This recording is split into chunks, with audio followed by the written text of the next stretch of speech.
Hey guys, welcome back to knowledge edge hunters. I hope आप सभी लोग बहुत अच्छे होंगे और पढ़ाई भी शानदार चल ही रही होगी। आपको तो पता ही है कि हम इकोनॉमी की पीटी 365 को कवर कर रहे थे और हमने 7 पार्ट्स को ऑलरेडी कवर कर रखा है। आज है हमारा 8th पार्ट और वो लास्ट पार्ट भी है। भाई बहुत दिनों से हम इकोनॉमी की पीटी 365 को कवर करने की कोशिश कर रहे हैं। आज जाकर फाइनली ये हमारी कंप्लीट होगी। मैम, आज हम क्या पढ़ने वाले हैं इसमें? तो आज हम बच्चे कुचे जो भी टॉपिक है वो सारे पढ़ लेंगे। जैसे कि हम इंफ्रास्ट्रक्चर सेक्टर को देखेंगे, जिसमें हम रोड्स, रेलवेज, शिपिंग सब कुछ पढ़ने वाले हैं। A to Z सब कुछ कवर करेंगे। जो भी और बचे हुए टॉपिक्स हैं उनको भी कवर करेंगे। एनर्जी सेक्टर को भी देखेंगे कि हमारी इंडिया में कैसे एनर्जी मिलती है, क्या एनर्जी किस कौन सी ड्रिंक को पीने से मिलती है। क्या रेड बुल को पीने से मिलती है? नहीं, रेड बुल, स्टिंग, इन सब से हमारी इंडिया को एनर्जी नहीं मिलती। हमारी इंडिया को पावर सेक्टर से एनर्जी मिलती है, कोल है, रिन्यूएबल एनर्जी है, बहुत सारे एनर्जी के सोर्सेज हैं। उन सबको आज हम कवर करने वाले हैं। तो फिर स्टार्ट करते हैं अपने इंफ्रास्ट्रक्चर सेक्टर से। इंफ्रास्ट्रक्चर में सबसे पहले हम बात करेंगे लॉजिस्टिक्स की। लॉजिस्टिक्स क्या होता है? To be really frank, I want to say कि हमने 12th क्लास तक लॉजिस्टिक्स पढ़ा तो बहुत बार होता है, लेकिन द टर्म लॉजिस्टिक्स इसके बारे में हमें नहीं पता होता। हम 12th क्लास तक पढ़ते हैं कि भाई ट्रांसपोर्ट हमारा यहाँ पर ऐसा है, कम्युनिकेशन ऐसा है, ठीक है, ये तो हमने पढ़ा है कि हाँ भाई सामान ऐसे जाता है। फ्रेट के बारे में भी पढ़ा होता है, लेकिन जो टर्म है लॉजिस्टिक्स उसके बारे में हमें इतनी नॉलेज नहीं होती। लेकिन बाद में हमें पता चलता है अच्छा लॉजिस्टिक्स क्या होता है। कुछ लोगों को अभी भी नहीं पता होता है कि भाई लॉजिस्टिक्स क्या होता है। तो लॉजिस्टिक्स का मतलब होता है जो हमारा सामान है, तो हमारा जो सामान बनता है कहाँ बनता है? फैक्ट्री में बनता है, राइट। फैक्ट्री कहाँ होती है? क्या हर एक कोने में इंडिया के फैक्ट्री है एक पर्टिकुलर प्रोडक्ट की? नहीं, फैक्ट्री तो एक जगह पर होती है, मैक्सिमम 2-3 जगह पर होगी। लेकिन जो सामान हमें मिलता है वो कोने कोने में मिलता है। किसी भी गांव से लेकर किसी बड़ी सिटी के किसी भी कोने में जाकर आप देख लें, हमें वो सामान मिल जाएगा। कोई भी प्रोडक्ट हो, राइट, कोई बिस्किट ले लो, कोई भी आपका कोल्ड ड्रिंक ले लो, कुछ भी ले लो, हर जगह हमें मिल जाता है। पर वो हर जगह बनता तो नहीं है ना। तो क्या होता है कि वो एक जगह पर सामान बन रहा है पर वो डिस्ट्रीब्यूट हर जगह हो रहा है। तो डिस्ट्रीब्यूट करने के लिए चाहिए होता है कि जहाँ से सामान बना है, जहाँ पर वो यूज़ होगा, वहाँ तक हमको क्या करना पड़ेगा? उस सामान को हमें क्या करना पड़ेगा? ट्रांसपोर्ट करना पड़ेगा। जैसे ये सामान यहाँ पर बना है ए लोकेशन में, लेकिन बहुत सारी जगह पर ये सामान कंज्यूम होगा। कंज्यूमर्स तो बहुत सारी जगह पर है, तो इनको क्या करना पड़ेगा? हमें ट्रांसपोर्ट करना पड़ेगा, इस सामान को हर जगह पहुंचाना पड़ेगा। तो ये जो जिस रास्ते से ये जाएगा वो होता है लॉजिस्टिक्स। हो सकता है कि बीच में कोई रिवर पड़ जाए तो रिवर की भी हेल्प ले सकते हैं, हो सकता है रोड से जाए, हो सकता है बाय एयर चले जाए, हो सकता है हम शिप्स का यूज़ करें। कैसे भी अगर हम रेलवे का यूज़ कर सकते हैं, किसी भी तरीके से हम अपने गुड को जो कंज्यूमर तक पहुँचा रहे हैं, तो जो रास्ता है वो हमारा होता है लॉजिस्टिक्स। आई होप इतना तो समझ में आया होगा। अब देखते हैं कि आखिर लॉजिस्टिक्स में भाई कौन कौन सी न्यूज़ है। तो सबसे पहले है नेशनल लॉजिस्टिक्स पॉलिसी। अब ये क्या है? तो हमारी इंडिया में कैसे सामान कहाँ जाएगा, कैसे नहीं जाएगा, लॉजिस्टिक्स कैसे होगा, ठीक है। जो हमारा सामान है, जो हमारे गुड्स हैं, उनका कैसे हम एक जगह से दूसरी जगह इसको डिस्ट्रीब्यूट करेंगे, कैसे हम उसको ट्रांसपोर्ट करेंगे, इसके लिए पूरी एक पॉलिसी बना दी गई है, वो भी नेशनल लेवल की पॉलिसी है। अच्छा, ये न्यूज़ में क्यों है? न्यूज़ में इसीलिए है क्योंकि जो हमारे पीएम हैं उन्होंने एक पॉलिसी जो है उसको अनाउंस किया है। पॉलिसी का नाम वही है, नेशनल लॉजिस्टिक्स पॉलिसी। ये पॉलिसी क्यों लेकर आए हैं पीएम भाई? तो पीएम ने इसलिए पॉलिसी नहीं लेकर आए कि आपका काम और बढ़ जाए और आपको ये पॉलिसी और पढ़नी पड़े, इसके लिए नहीं लेकर आए हैं। वो इसलिए लेकर आए हैं जिससे कि जो गुड्स एंड सर्विसेज हैं, जो गुड्स हैं उनका फ्लो सीमलेस हो सके, भाई बीच में कोई रुकावट ना आ सके, और इंडियन गुड्स जो है वो कॉम्पिटिटिव हो सकें डोमेस्टिक और ग्लोबल मार्केट्स में। भाई देखो ज़रूरत क्या थी ये पॉलिसी लाने की। अब जैसे कोई आपका सामान है जो पेरिशेबल नहीं है, ठीक है, जैसे कि आपका कोई बाइक है, ठीक है, सपोज करो बाइक है, ठीक है, बाइक बन गई हैं, अब वो अगर ट्रांसपोर्ट हो रही हैं, ट्रांसपोर्ट होने में उन्हें अगर 15 दिन भी लग रहे हैं, तो ये बाइक ख़राब तो नहीं हो जाएगी ना। बाइक कोई सड़ थोड़ी ना जाएगी कि रास्ते में सड़ गई है।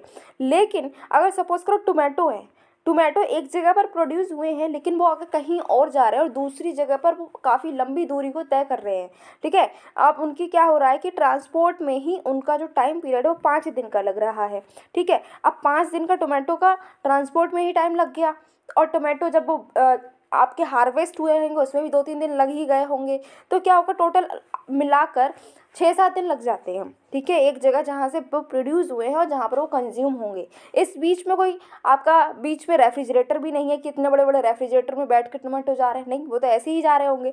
तो क्या होगा कि जब तक वो जहाँ उनको कंज्यूम होना है वहाँ पहुँचेंगे तब तक उनकी हालत बहुत खस्ता हो चुकी होगी, हो सकता है वो सड़ गए हों, हो सकता है वो सड़ गल बिल्कुल ख़राब हो गए हों, राइट। तो उनको सड़े हुए टमाटर कौन खाएगा, कोई नहीं खाएगा। इसीलिए और फिर जो सड़े हुए टमाटर जब वो जाएंगे वहाँ पर कंज्यूम होने के लिए, लेकिन उसको कोई खरीदेगा ही नहीं, कोई सड़े टमाटर थोड़ा ना खरीदेगा, हम तो फ्रेश टमाटो खरीदेंगे। तो क्या होता है कि जो पर्सन जिसने वो टमाटो इतनी मेहनत से ग्रो किए थे उनको बहुत लॉस होता है। ऐसे बहुत सारे केसेस हैं जिसमें क्या होता है कि सिर्फ ट्रांसपोर्टेशन की वजह से जो पर्सन जिसने वो प्रोडक्ट बनाया होता है उसको लॉस का सामना करना पड़ता है। तो ऐसे लॉस ना हो सके, ना हो, इनको अवॉइड करने के लिए ही नेशनल लॉजिस्टिक्स पॉलिसी जो है वो लेकर आए हैं, जिससे कि बहुत ही ईजिली गुड्स जो है वो ट्रांसपोर्ट हो सके और टाइमली मैनर में जहाँ पहुँचना है उनको वो पहुँच सके। अच्छा, ये तो समझ में आया कि ये पॉलिसी क्यों लेकर आए हैं, पॉलिसी क्या है, किसने अनवील किया, ये समझ लिया। लेकिन ये लॉजिस्टिक्स इकोसिस्टम इंडिया में कैसा है, पहले इसको समझ लेते हैं कि हमारे इंडिया में आखिर ये लॉजिस्टिक्स इकोसिस्टम है कैसा, लॉजिस्टिक्स हमारे इंडिया में होती कैसी है। तो लॉजिस्टिक्स होता क्या है, लॉजिस्टिक्स का मतलब है कि ओवरऑल एक प्रोसेस है, जैसे कि जिसमें हम क्या कर रहे हैं, उन रिसोर्सेज को मैनेज कर रहे हैं कि कैसे रिसोर्सेज को हम एक्वायर करेंगे, कैसे हम स्टोर करेंगे, कैसे ट्रांसपोर्ट करेंगे फाइनल डेस्टिनेशन तक। जैसे अभी हमने समझा ही कि जहाँ से प्रोडक्ट बना है, अब वो जहाँ पर बना है उस फैक्ट्री में बना है, तो फैक्ट्री में थोड़ा ना कंज्यूम हो जाएगा सारा का सारा, उसको हमें डिस्ट्रीब्यूट करना होगा। हमने कंज्यूमर के लिए बनाया तो कंज्यूमर तक पहुँचाना तो होगा, राइट। तो इस बीच में जो भी हमें काम करना है, जैसे भी हमें पहुँचाना है, उन रिसोर्सेज को हमें मैनेज करना पड़ेगा। ये जो गुड बना है इसको फाइनल डेस्टिनेशन तक पहुँचाना होगा। ये जो पूरी प्रोसेस होगी इसको हम बोलते हैं लॉजिस्टिक्स, ठीक है। अगर हम इंडिया के लॉजिस्टिक्स सेक्टर की बात करें तो लगभग 250 बिलियन डॉलर तक का जो हमारा लॉजिस्टिक्स सेक्टर है ये है, ठीक है।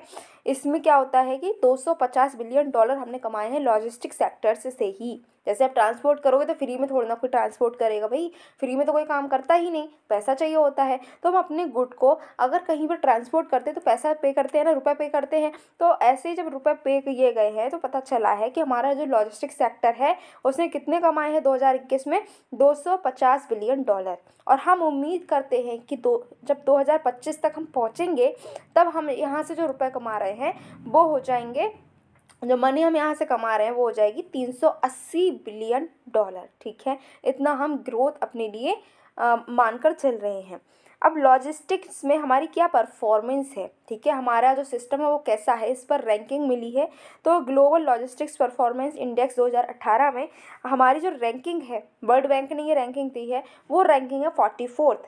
मतलब कि 43 कंट्रीज़ ऐसी हैं जो हमसे आगे हैं, हमसे बेटर लॉजिस्टिक्स परफॉर्म कर रही हैं और हमारी रैंक 44th है। लॉजिस्टिक्स की प्रोसेस को भी हम समझ ही लेते हैं लगे हाथों। तो क्या है कि रॉ मटेरियल लिया जा रहा है, ठीक है। रॉ मटेरियल अब हम जब बनाएंगे, कोई प्रोडक्ट बनाएंगे, पहली बात तो इंडस्ट्री में तो रॉ मटेरियल भी तो कहीं से आएगा, फिर तो बनाना शुरू करेंगे तो रॉ मटेरियल आता है, ठीक है, सप्लायर तक पहुंचता है, फिर रॉ मटेरियल सप्लायर तक गया, सप्लायर ने दिया मैन्युफैक्चरर्स को, ठीक है, मैन्युफैक्चरर ने क्या किया है, फाइनल गुड बनाया, उसको डिस्ट्रीब्यूशन के लिए भेजा, फिर कस्टमर के पास गया, कस्टमर जैसे रिटेलर्स हो गए, शॉपकीपर्स हो गए, वहाँ तक पहुँचा और उन्होंने कंज्यूमर को दे दिया। तो ये पूरी जो लाइन चल रही है कि जो रॉ मटेरियल से लेकर फिनिश गुड बना, फिनिश गुड से लेकर जब वो कंज्यूम हुआ है, वो पूरी प्रोसेस क्या है, लॉजिस्टिक्स है।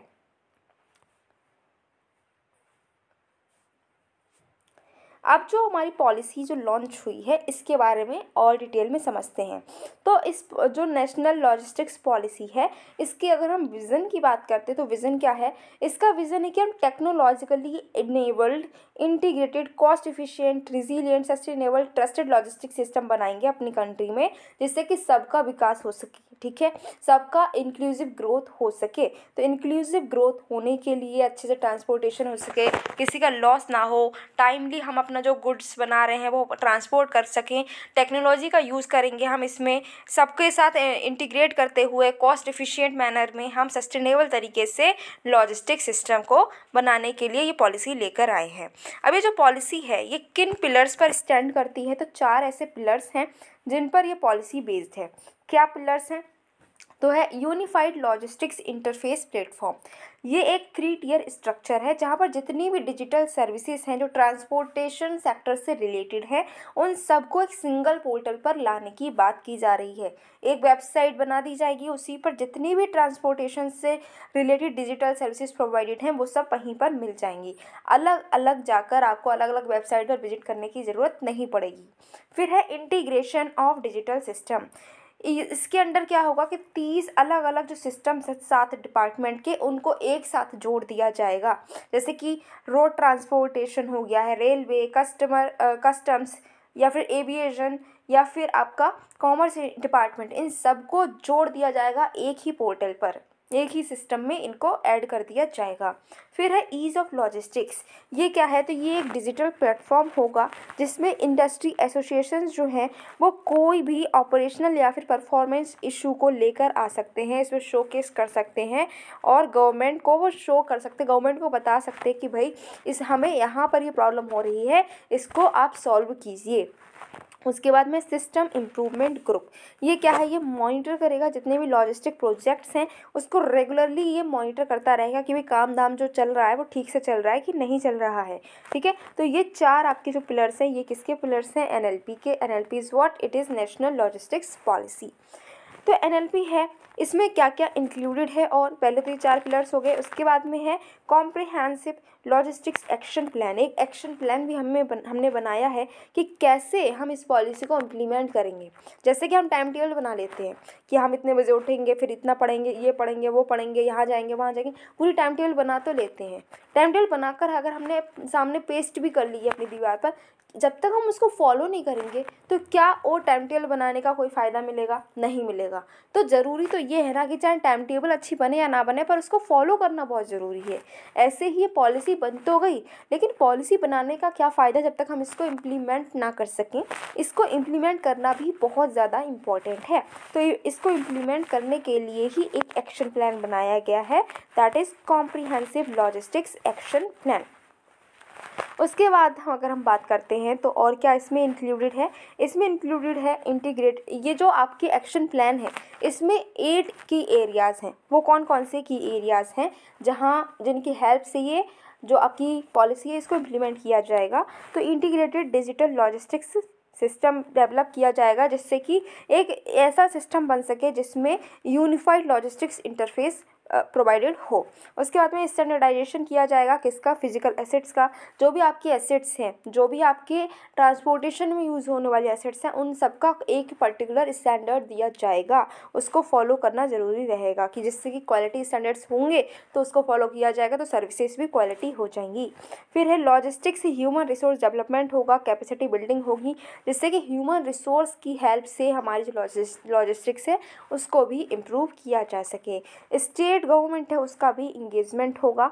ठीक है, डेवलपमेंट होगा स्टेट लेवल पर, सिटी लेवल पर जो भी लॉजिस्टिक प्लान्स है इसको डेवलप किया जाएगा। इंस्टीट्यूशनल फ्रेमवर्क बनाए जाएंगे सिटी और स्टेट लेवल पर, मेजर्स लिए जाएंगे और जो भी एक्शन स्टेट ले रही है उसको मॉनिटर भी किया जाएगा।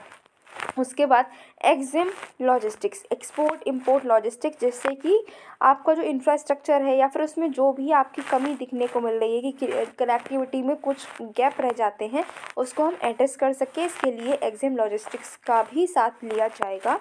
फिर सर्विस इम्प्रूवमेंट फ्रेमवर्क, इसमें क्या होगा कि रेगुलेटरी इंटरफेयर किया जाएगा जिससे कि सीमलेसनेस आ सके सेक्टर्स के बीच में। सेक्टोरल प्लान है एफिशिएंट लॉजिस्टिक्स के लिए, जिससे कि हर एक सेक्टर को हम डेवलप कर सकें। And the last one is facilitation of development of logistics park, logistics park को भी डेवलप किया जाएगा। अब ये जो आपकी नेशनल लॉजिस्टिक्स पॉलिसी है बना भी दी, इम्प्लीमेंटेशन के लिए हमने सारा एक्शन प्लान भी बना लिया, but the question here is कि who will implement it, implemented किससे होगा। तो इसकी इम्प्लीमेंटेशन की जो रिस्पॉन्सिबिलिटी है वो दे दी गई है किसको, वो दे दी गई है एम्पावर्ड ग्रुप ऑफ सेक्रेटरीज को, जो कि क्रिएट किए गए हैं अंडर PM गति शक्ति। PM गति शक्ति जो हमारी स्कीम है जो काफ़ी ज़्यादा न्यूज़ में रहती है, उसके जो सेक्रेटरीज़ हैं उनके ग्रुप जो है वो उनको ये एम्पावर किया गया है कि वो इसको इम्प्लीमेंट करेंगे। अब जो पीएम गति शक्ति है, इसका भी नाम आ ही गया है, तो इसके बारे में भी हम पढ़ ही ले रहे हैं। तो इसके बारे में पढ़ने के लिए पहले देखें कि आखिर ये न्यूज़ में क्यों है। तो अभी क्या हुआ है कि पिछले साल जो हमारी सरकार है उसने 197 क्रिटिकल इंफ्रास्ट्रक्चर गैप्स को फाइंड आउट किया कि इतने जो आपके इंफ्रास्ट्रक्चर गैप्स हैं और इनको हमें सुधारने की ज़रूरत है। ये जो कुछ प्रॉब्लम्स हैं इनको हमें सॉल्व करने की ज़रूरत है। तो बहुत सारे जो प्रोजेक्ट्स हमारे पीएम गति शक्ति के अंडर चल रहे थे वहाँ पर ये गैप्स को फाइंड आउट किया गया है। पीएम गति शक्ति की अगर हम बात करते हैं तो 6 पिलर्स पर ये टिका हुआ है। कौन कौन से पिलर्स हैं? Comprehensiveness, prioritisation, optimisation, synchronisation, analytical and dynamic. ये जो 6 आपके पिलर्स हैं इन पर टिका है कौन? पीएम गति शक्ति। अब पीएम गति शक्ति कितनी बात हो रही है तो इसको भी जान ही लेते हैं कि आखिर ये है क्या। तो पीएम गति शक्ति जो है ये नेशनल मास्टर प्लान है जिससे कि हम अपनी जो इंडिया है इसमें जो लॉजिस्टिक्स है इसको और इम्प्रूव कर सकें। तो मल्टी मॉडल कनेक्टिविटी हम बनाना चाह रहे हैं। भाई अब क्या है कि यहाँ पर आपका एक प्लेस ये है, एक प्लेस ये है, इनको हम कनेक्ट करना चाह रहे हैं। तो इसको हम कैसे कनेक्ट कर सकते हैं? हो सकता है हम यहाँ पर रेलवेज़ की हेल्प ले लें, यहाँ पर रोड बना लें, यहाँ पर फिर आगे रिवर मिल जाए। तो हम ये सारे जो जितने भी मोड्स हैं, चाहे वो एयर ट्रांसपोर्ट हो, वाटर ट्रांसपोर्ट हो, लैंड ट्रांसपोर्ट हो, हर तरीके से हम क्या करना चाह रहे हैं कि लिंकेज करना चाह रहे हैं, कनेक्टिविटी बनाना चाह रहे हैं। इसके लिए ही पीएम गति शक्ति जो है इसको लॉन्च किया गया था। ये है क्या? इसमें क्या होगा, ये एक डिजिटल प्लेटफॉर्म है जहाँ पर जो अलग अलग आपके ऑन गोइंग और फ्यूचर प्रोजेक्ट्स है 16 मिनिस्ट्रीज़ के, वो इस पर रजिस्टर होंगे। ठीक है, कि कौन कौन से प्रोजेक्ट चल रहे हैं ये सब इस पर रजिस्टर होंगे। कितनी मिनिस्ट्रीज़ का काम यहाँ पर रजिस्टर होगा? 16 मिनिस्ट्रीज़ का। एम क्या है कि नेक्स्ट जनरेशन इंफ्रास्ट्रक्चर को बनाया जा सके। हम अपने पास्ट से, जो हमारा पास्ट में जो भी हमने देखा है कि भाई यहाँ पर ये प्रॉब्लम होती है, वहाँ पर वो प्रॉब्लम होती है, वो सारे जो पास्ट में जो भी गलतियाँ हुई हैं, जो प्रॉब्लम्स हुई हैं, उनसे हम लर्न करते हुए अपने फ्यूचर के लिए अच्छा करना चाह रहे हैं। तो इसके लिए हम फ्यूचर जनरेशन के लिए इंफ्रास्ट्रक्चर को बनाना चाह रहे हैं, अचीव करना चाह रहे हैं कि हम और ज़्यादा इफ़िशिएंट हो सकें, हमारी जो लॉजिस्टिक्स है और ज़्यादा इफ़िशिएंट हो सके। कम से कम 200 से ज़्यादा जो जियो स्पेशियल डेटा है उसके लेयर्स को यहाँ पर ऐड किया गया है। जो भी एग्जिस्टिंग इंफ्रास्ट्रक्चर है, फॉरेस्ट है, रिवर है, डिस्ट्रिक्ट की बाउंड्रीज है, इन सब की इन्फॉर्मेशन यहाँ पर अवेलेबल की गई है, उसको लिंक किया गया है। It has been developed. अब इसको बात की जाए कि भाई इसको डेवलप किसने किया है, तो इसको डेवलप किया है BSEC-N ने। BSEC-N ये क्या है? तो BSEC-N जो है इसकी फुल फॉर्म है Bhaskaracharya national institute for space applications and geo informatics. ये क्या है? तो ये एक ऑटोनोमस साइंटिफिक सोसाइटी है। ठीक है, ये इसको रजिस्टर किसके अंडर किया गया है? तो इसको रजिस्टर किया गया है अंडर सोसाइटीज़ रजिस्ट्रेशन एक्ट 1860। और ये जो है कौन सी मिनिस्ट्रीज़ के अंडर आती है? तो ये मिनिस्ट्री है इसकी मीटी। 3 मेन डोमेन एरियाज़ हैं जहाँ पर ये काम करती है। पहला है satellite communication, geo informatics and geo spatial technology. ठीक है, ये तीनों जो सेक्टर्स हैं, तीनों एरियाज़ हैं, यहाँ पर डोमिनेट कौन करता है? तो BSEC-N डोमिनेट करता है। यहाँ पर क्या होता है कि डायनेमिक मैपिंग की जा रही है। जितने भी इंफ्रास्ट्रक्चर प्रोजेक्ट्स हैं रियल टाइम में हम इसको अपडेट भी करते जा रहे हैं। ठीक है, ऐसा एक मैप बनाया है किसने? BSEC-N ने, कि हम क्या कर रहे हैं, जितने भी आपके इंफ्रास्ट्रक्चर प्रोजेक्ट्स चल रहे हैं, जो भी प्रोजेक्ट्स हैं, इनको हम क्या कर रहे हैं? मैप करा है, और जो भी उसमें नया कुछ ऐड हो रहा है तो हम इसको अपडेट भी करते जा रहे हैं। मैप जो है वो ओपन सोर्स टेक्नोलॉजीज़ पर बिल्ट होगा और इसको होस्ट किया जाएगा मेघराजी गोल्ड क्लाउड पर। अब है डिजिटाइजेशन इनिशिएटिव्स। ये इनिशिएटिव्स कौन कौन से में लिए गए हैं? तो अभी जो भी आपके इकोनॉमिक जोन्स हैं या फिर जो इकोनॉमिक जोन्स और बनेंगे उनको मैप किया गया है मल्टी मोडल कनेक्टिविटी में, इंफ्रास्ट्रक्चर में। कि अब हमें कैसे क्या करना है कि अब हमारे इकोनॉमिक जोन्स हैं, ठीक है, ये है 4 जोन्स अगर हमारे हैं तो इनको हम कैसे कनेक्ट करेंगे? तो इसके लिए हमें ज़रूरी है कि पहले इसकी मैपिंग की जाए। तो मैपिंग कर चुके हैं और अब हम इसकी कनेक्टिविटी पर काम करने की कोशिश कर रहे हैं। फिर है लॉजिस्टिक्स डेटा बैंक, ठीक है, और यूनिफाइड लॉजिस्टिक्स इंटरफेस प्लेटफॉर्म। इन दोनों को ही पीएम गति शक्ति में जोड़ दिया गया है, इंटीग्रेट कर दिया गया है।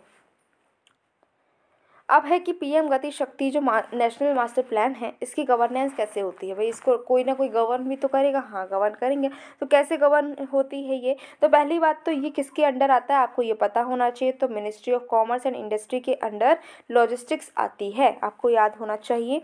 अब इसको गवर्न करने के लिए 3 लोग हैं, कौन कौन है? एम्पावर्ड ग्रुप ऑफ सेक्रेटरीज, ठीक है, हमने देखा था कि यही इसको इम्प्लीमेंट भी करेंगे। फिर network planning group and the third one is technical support unit.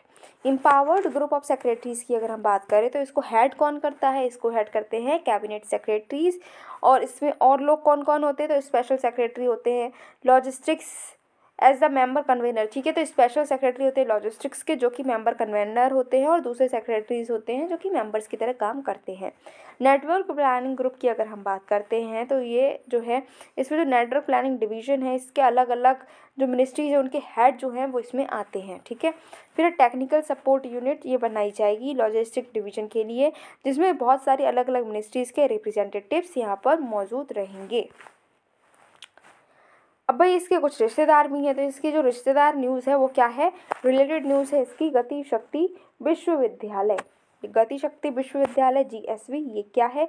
तो मिनिस्ट्री ऑफ एजुकेशन ने इंट्रोड्यूस किया है सेंट्रल यूनिवर्सिटीज़ अमेंडमेंट बिल, जो कहना चाह रहा है कि जो national rail and transportation institute है, इसको अब हमें गति शक्ति विश्वविद्यालय में कन्वर्ट कर देना चाहिए।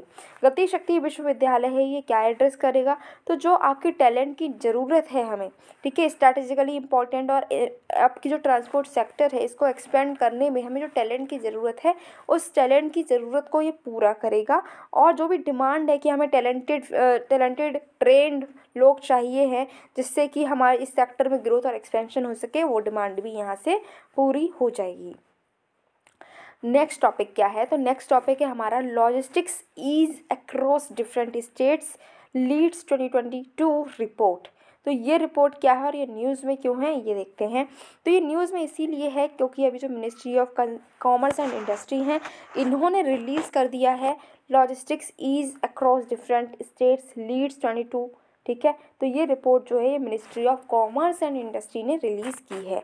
अच्छा जी, अगर हम इस रिपोर्ट की बात करते हैं तो ये क्या है? तो ये इंडिजीनियस, मतलब हमारी इंडिया का खुद का डेटा ड्राइवन इंडेक्स है, जो कि हमारी इंडिया में कैसे लॉजिस्टिक्स चल रहा है, लॉजिस्टिक्स इंफ्रास्ट्रक्चर कैसा है, सर्विस कैसी प्रोवाइड हो रही है, लॉजिस्टिक्स सेक्टर में ह्यूमन रिसोर्सेज कैसे हैं, इन सब को असेसमेंट करता है, इन सब का असेसमेंट करता है। और ये कितनी स्टेट्स में देखता है? 36 स्टेट्स एंड यूटीज दोनों को मिलाकर 36 जो होते हैं, इनको मिलाकर देखता है इन सब में कि कैसे हमारी इंफ्रास्ट्रक्चर है, कैसा सर्विसेज प्रोवाइडेड हैं, लोग वहाँ पर कैसे काम कर रहे हैं, ये सब इन सब का असेसमेंट ये करता है। ये क्या है? ये एक की टूल है जो कि देखता है कि लॉजिस्टिक्स सेक्टर को कैसे हम और एफिशिएंट कर सकते हैं, जो भी टारगेट्स हैं उनको अचीव करने में ये हेल्प करता है, नए टारगेट्स को सेट करने में भी हेल्प करता है। पहली बार 2018 में इसको लॉन्च किया गया था। अच्छा, अब ये कैसे किसको कितनी रैंक देता है, कैसे कैसे कौन कौन से टाइटल्स है इसके अंडर, वो हम देखते हैं। तो परफॉर्मेंस की अगर हम बात करते हैं कि कौन कौन सी कैटेगरी में ये स्टेट्स को डिवाइड कर देता है, तो पहला है अचीवर्स। अचीवर्स क्या है कि ऐसे स्टेट्स या यूटीज़ जिनकी जो स्कोरिंग है वो 90% से ज़्यादा रहती है, वो होते हैं अचीवर्स। नेक्स्ट है फास्ट मूवर्स। फास्ट मूवर्स क्या है कि जिनकी स्कोर कार्ड में इनके मार्क्स कितने हैं भाई? 80% से 90% के बीच में अगर इनके मार्क्स आए हैं, मतलब क्या, इनकी अगर परफॉर्मेंस को नापा गया है तो इनकी रैंकिंग कितनी है? 80% से 90% के बीच में अगर इनका स्कोर रहता है तो इनको हम फास्ट मूवर्स बोलते हैं कि भैया बहुत फास्ट मूव कर रहे हैं, हो सकता है अगले साल ये अचीवर्स बन सकें। और फिर है एस्पायरर्स। एस्पायरर्स क्या है भाई? जिनके 80% से कम स्कोर रहा वो एस्पायरर्स हैं, अभी उन्हें मेहनत करने की ज़रूरत है। नेक्स्ट टॉपिक है मल्टी मॉडल लॉजिस्टिक्स पार्क। भाई ये क्या है और न्यूज़ में क्यों है, देखते हैं। तो अभी क्या हुआ है कि जो हमारी गवर्नमेंट है उसने क्या किया है, उसने अवार्ड किया है, किसको अवार्ड किया है कि हमें क्या करना है, मल्टी मॉडल लॉजिस्टिक्स को बनाना। इंडिया का पहला मल्टी मॉडल लॉजिस्टिक्स पार्क बनाया है चेन्नई में, ठीक है। तो ये बनाने के लिए कॉन्ट्रैक्ट दिया गया है, किसको दिया है? रिलायंस इंडस्ट्रीज़ को। तो अभी क्या हुआ है कि हमारी सरकार ने कहा है कि इंडिया का पहला मल्टी मॉडल लॉजिस्टिक्स पार्क बनना है। अच्छा, ये बनाने की जिम्मेदारी किसको दे दी? ये जिम्मेदारी दी गई है रिलायंस इंडस्ट्रीज़ को। ये कॉन्ट्रैक्ट किसके साइन किया हुआ है? किसके साथ? रिलायंस इंडस्ट्रीज़ के साथ। चलो, ये तो समझ लिया कि हमारे इंडिया में पहला मल्टी मॉडल लॉजिस्टिक्स पार्क बनने वाला है। लेकिन जब तक यही समझ नहीं आएगा कि ये आखिर ही मल्टी मॉडल लॉजिस्टिक्स पार्क है क्या, तब तक कैसे बात बनेगी? तो हम ये जान लेते हैं कि आखिर ये कौन सी बला आ गई है जिसको बनाने की बात की गई है। तो माय डियर फ्रेंड, ये कोई बला नहीं है, ये काफ़ी अच्छी चीज़ है। हमारी इंडिया को काफ़ी हेल्प मिलेगी, हमारी इकोनॉमी को ग्रोथ मिलेगी। तो आखिर ये क्या है? तो ये एक मल्टी मॉडल लॉजिस्टिक पार्क है। ये क्या है? Inter model freight handling establishment है। यहाँ पर क्या होगा कि आपका जो फ्रेट है, अब हमने क्या बात कर रहे हैं कि जो गुड है, ठीक है, जो हमने बनाया है, ये जहाँ बना है वहाँ से हमें कंज्यूमर तक पहुँचाना है। तो कंज्यूमर जो है, मान लो ये बना है जम्मू कश्मीर में और ये पहुंचाना कहाँ है? हमें पहुंचाना है कन्याकुमारी में। तो ऐसा थोड़ा ना है कि अभी बस बना और जाकर पहुंचा दिया, फेंका यहाँ से जम्मू कश्मीर से फेंका तो सीधे कन्याकुमारी में ही जाकर गिरेगा। ऐसा थोड़ा ना हो जाएगा भाई। इसको ट्रांसपोर्टेशन में टाइम लगेगा, इसको स्टोर करना पड़ेगा, धीरे धीरे पहुँचेगा, रुक रुक कर पहुँचेगा, जगह जगह इसको रुकना पड़ेगा, तभी तो पहुँच पाएगा। तो ये कैसे होगा? इसके लिए पूरा एक सिस्टम बनाने की बात की गई है। इसको बोल रहे हैं मल्टी मॉडल लॉजिस्टिक्स पार्क। इसमें वेयर हाउसेस भी होंगे, कोल्ड चेन फैसिलिटीज़ भी होंगी, इसमें फ्रेट और कंटेनर टर्मिनल्स भी होंगे और बल्क कार्गो टर्मिनल्स भी होंगे। इन सब को हमने इसमें ऐड किया है। ये सारी जो फैसिलिटीज़ है ये इसमें प्रोवाइडेड होंगी। इंडिया प्लान कर रही है कि हमें total 35 multi modal logistics park बनाने हैं। अभी पहला जो बनेगा चेन्नई में, उसकी बात चल रही है, वो तो बनने लगा है, ठीक है, उसका कॉन्ट्रैक्ट साइन हो चुका है। लेकिन हमें ये ऐसे 35 बनाने हैं अलग अलग कंट्री के कोनों में, ठीक है। नेशनल हाईवेज लॉजिस्टिक्स मैनेजमेंट जो है ये wholly owned special purpose vehicle of the national highway authority है, ठीक है। ये नोडल एजेंसी है कि ये क्या करेगी? 35 ये मल्टी मॉडल लॉजिस्टिक पार्क को बनाएगी और उनको रनिंग रखेगी, उनको काम करते रहने देगी, ठीक है, कि वो काम करते रहे, इसको मैनेज करेगी। ये जो मल्टी मॉडल लॉजिस्टिक्स पार्क है इनको डेवलप किया जाएगा पब्लिक प्राइवेट जो आपका रहता है पार्टनरशिप, इसके ये जो मॉडल है इस पर ये बेस्ड रहेगा। डिज़ाइन करा जाएगा, बिल्ड किया जाएगा, फाइनेंस होगा, ऑपरेट होगा, उसके बाद में ट्रांसपोर्ट कर दिया जाएगा। इस मोड में ये बनाए जाएंगे। इस इनिशिएटिव का एम है कि हमें जो मल्टी मॉडल लॉजिस्टिक्स पार्क बनाने हैं, किसमें? हब एंड स्पोक मॉडल में, जिसको अभी हम समझेंगे। ये एक ऐसा मॉडल है जहाँ पर कम्युनिटीज़ हब में आती है और उसके बाद में ये छोटे छोटे डिस्ट्रीब्यूटर के पास भेज दी जाती है। देखो क्या होता है हब एंड स्पोक, अभी समझते। देखो ये आपका ए है, ठीक है, क्या है? ए है। अब इनके ये जो है इनके पास में अलग अलग जगह से क्या हो रहा है कि कुछ कम्युनिटी आ रही, सपोज करो कि कोल्ड ड्रिंक आ रही हैं, ये एक एजेंसी है, ठीक है। ये एजेंसी यहाँ पर माज़ा आ रही है, यहाँ पर आपकी थम्सअप आ रही है, यहाँ पर आपकी स्लाइस भी आ रही है, ठीक है, यहाँ पर आपकी माउंटेन ड्यू आ रही है। तो 4 तरीके की इनके पास में कोल्ड ड्रिंक आ रही हैं। इनकी अलग अलग जो फैक्ट्रीज़ है वहाँ से ये कोल्ड ड्रिंक आ रही हैं। ए ने सब कुछ अपने पास में इकट्ठी कर ली, चारों तरीके की जो कोल्ड ड्रिंक्स इनको अपने पास में इकट्ठा किया। अब यहाँ पर जो रिटेलर्स हैं, जैसे यहाँ पर डोरेमोन एक बेचना चाह रहे हैं, यहाँ पर आपके नोबिता भी बेचना चाह रहे हैं कोल्ड ड्रिंक्स को, यहाँ पर सुजुका भी अपनी दुकान खोलकर बैठ गई हैं, ठीक है, यहाँ पर जियान भी अपनी एक दुकान खोलकर बैठ गए हैं। तो क्या है कि जियान भी हैं, डोरेमोन भी है, नोबिता भी है, सुजुका भी है, इनकी अपनी अपनी छोटी छोटी दुकान है। ये अपनी अपनी जो अलग अलग जो कोल्ड ड्रिंक्स इनको बेच रहे हैं। तो इन्होंने क्या किया? ए क्या हो गया? ए हो गया है हब। इसने क्या किया? इसने अलग अलग जो स्पोक्स है, अलग अलग जो आपकी फैक्ट्रीज थी वहाँ से इन्होंने क्या किया? कोल्ड ड्रिंक्स को ले लिया। कोल्ड ड्रिंक्स आ गई सारी इनके पास में इकट्ठी हुई। फिर जो आपके जियान है, डोरेमोन है, नोबिता है, सुजुका है, ये क्या करेंगे? ये जाएंगे और इनसे जाकर कोल्ड ड्रिंक्स को परचेज कर लेंगे और फिर अपने जो फाइनल कंज्यूमर्स हैं उनको बेच देंगे। तो ये हो गए इनके स्पोक, ठीक है, समझ में आया? तो ये जो मॉडल होता है इसको बोलते हैं हब एंड स्पोक मॉडल। अब ये जो हब एंड स्पोक मॉडल है और जो मल्टी मॉडल आपकी लॉजिस्टिक्स पार्क है, आखिर हम क्यों इतना पैसा खर्च कर रहे हैं? क्यों इतने पैसा खर्च करके इसको बना रहे हैं? ऑब्जेक्टिव क्या है? तो इसका ऑब्जेक्टिव है कि जो फ्रेट है, फ्रेट को इकट्ठा करने के लिए हम सेंट्रलाइजेशन करने चाह रहे हैं कि एक ही जगह पर इकट्ठा हो, और जब एक जगह पर इकट्ठा हो जाएगा तो इसकी जो लॉजिस्टिक कॉस्ट है वो भी कम हो जाएगी, लगभग 14% कम हो जाएगी, ठीक है। ये जो आपकी कॉस्ट लगती है लॉजिस्टिक्स में, इसको हम सस्ता करना चाह रहे हैं। पीएम गति शक्ति नेशनल मास्टर प्लान के अंडर जो हमारी गवर्नमेंट है उसने अनाउंस किया है कि हम जो है कॉन्ट्रैक्ट्स देंगे पीपीपी मॉडल पर, जिससे कि एमएमएलपीस को बनाया जा सके, मल्टी मॉडल लॉजिस्टिक पार्क्स को बनाने के लिए या जो कॉन्ट्रैक्ट दिए जाएंगे ये दिए जाएंगे पीपीपी मॉडल पर, ठीक है। National highways logistics management limited, inland waterways authority of India and rail Vikas Nigam limited जो हैं, इन्होंने तीनों ने मिलकर एक MOU को साइन किया है, जिससे कि हम ये जो मल्टी मॉडल लॉजिस्टिक्स पार्क हैं इनको जल्दी से जल्दी डेवलप कर सकें। किसके अंडर? भारतमाला परियोजना के अंडर। अब बात आ गई है भारतमाला परियोजना की, तो इसके बारे में भी एक दो लाइन पढ़ ही लेते हैं। हाँ जी, पढ़ लेते हैं। तो ये क्या है? ये जो परियोजना है, ये जो स्कीम है, ये आई है, किसने लॉन्च की है? Ministry of road and transport and highways ने इसको 2017 में लॉन्च करा था, ठीक है। ये क्या है? ये एक अम्ब्रेला प्रोग्राम है हाईवे सेक्टर के लिए। इसका फोकस है कि जो फ्रेट है, जो पैसेंजर का मूवमेंट होता है हमारे कंट्री में, ये बहुत ही इफ़िशिएंटली हो, कम पैसों में अच्छे से सेफली ये सारी चीज़ें ट्रांसपोर्ट हो सके, इंसान और सामान दोनों। अब हम बात करते हैं रेलवेज़ की, ठीक है। अभी हमने लॉजिस्टिक्स की बात किया, हम रेलवेज़ की बात करते हैं। तो अगर हम इंडियन रेलवेज़ की बात करें तो इसके बारे में पहले कुछ जान लेते हैं। इंडियन रेलवेज़ की अगर हम बात करते हैं तो हमारी जो रेलवेज़ नेटवर्क है, हमारी इंडिया का जो रेलवेज़ नेटवर्क है, पूरी दुनिया में अगर हम देखें तो 4th लार्जेस्ट रेलवे नेटवर्क है। साइज़ के तौर पर अगर हम देखें तो हमारा कहाँ पर स्टैंड करता है रेलवेज़ का नेटवर्क? 4th, ठीक है, पूरी दुनिया में। उसके बाद में अगर हम बात करते हैं तो 3 गॉजेस जो हैं उसमें ये काम करता है, ब्रॉड, मीटर एंड नैरो। 3 गॉजेस में ये काम करता है। उसके बाद ये ऑपरेट कहाँ करता है? तो लगभग हर दिन 13,000 पैसेंजर और 9,000 का फ्रेट ट्रेन्स जो हैं हर दिन रन करती हैं। हमारे रेलवेज़ में पैसेंजर ट्रेन कितनी चलती हैं? एक दिन में 13,000। और जो आपकी फ्रेट ट्रेन्स होती हैं, जिनको मालगाड़ी बोलते हैं, वो एक दिन में 9,000 मालगाड़ी हमारी रेलवेज़ की चलती हैं।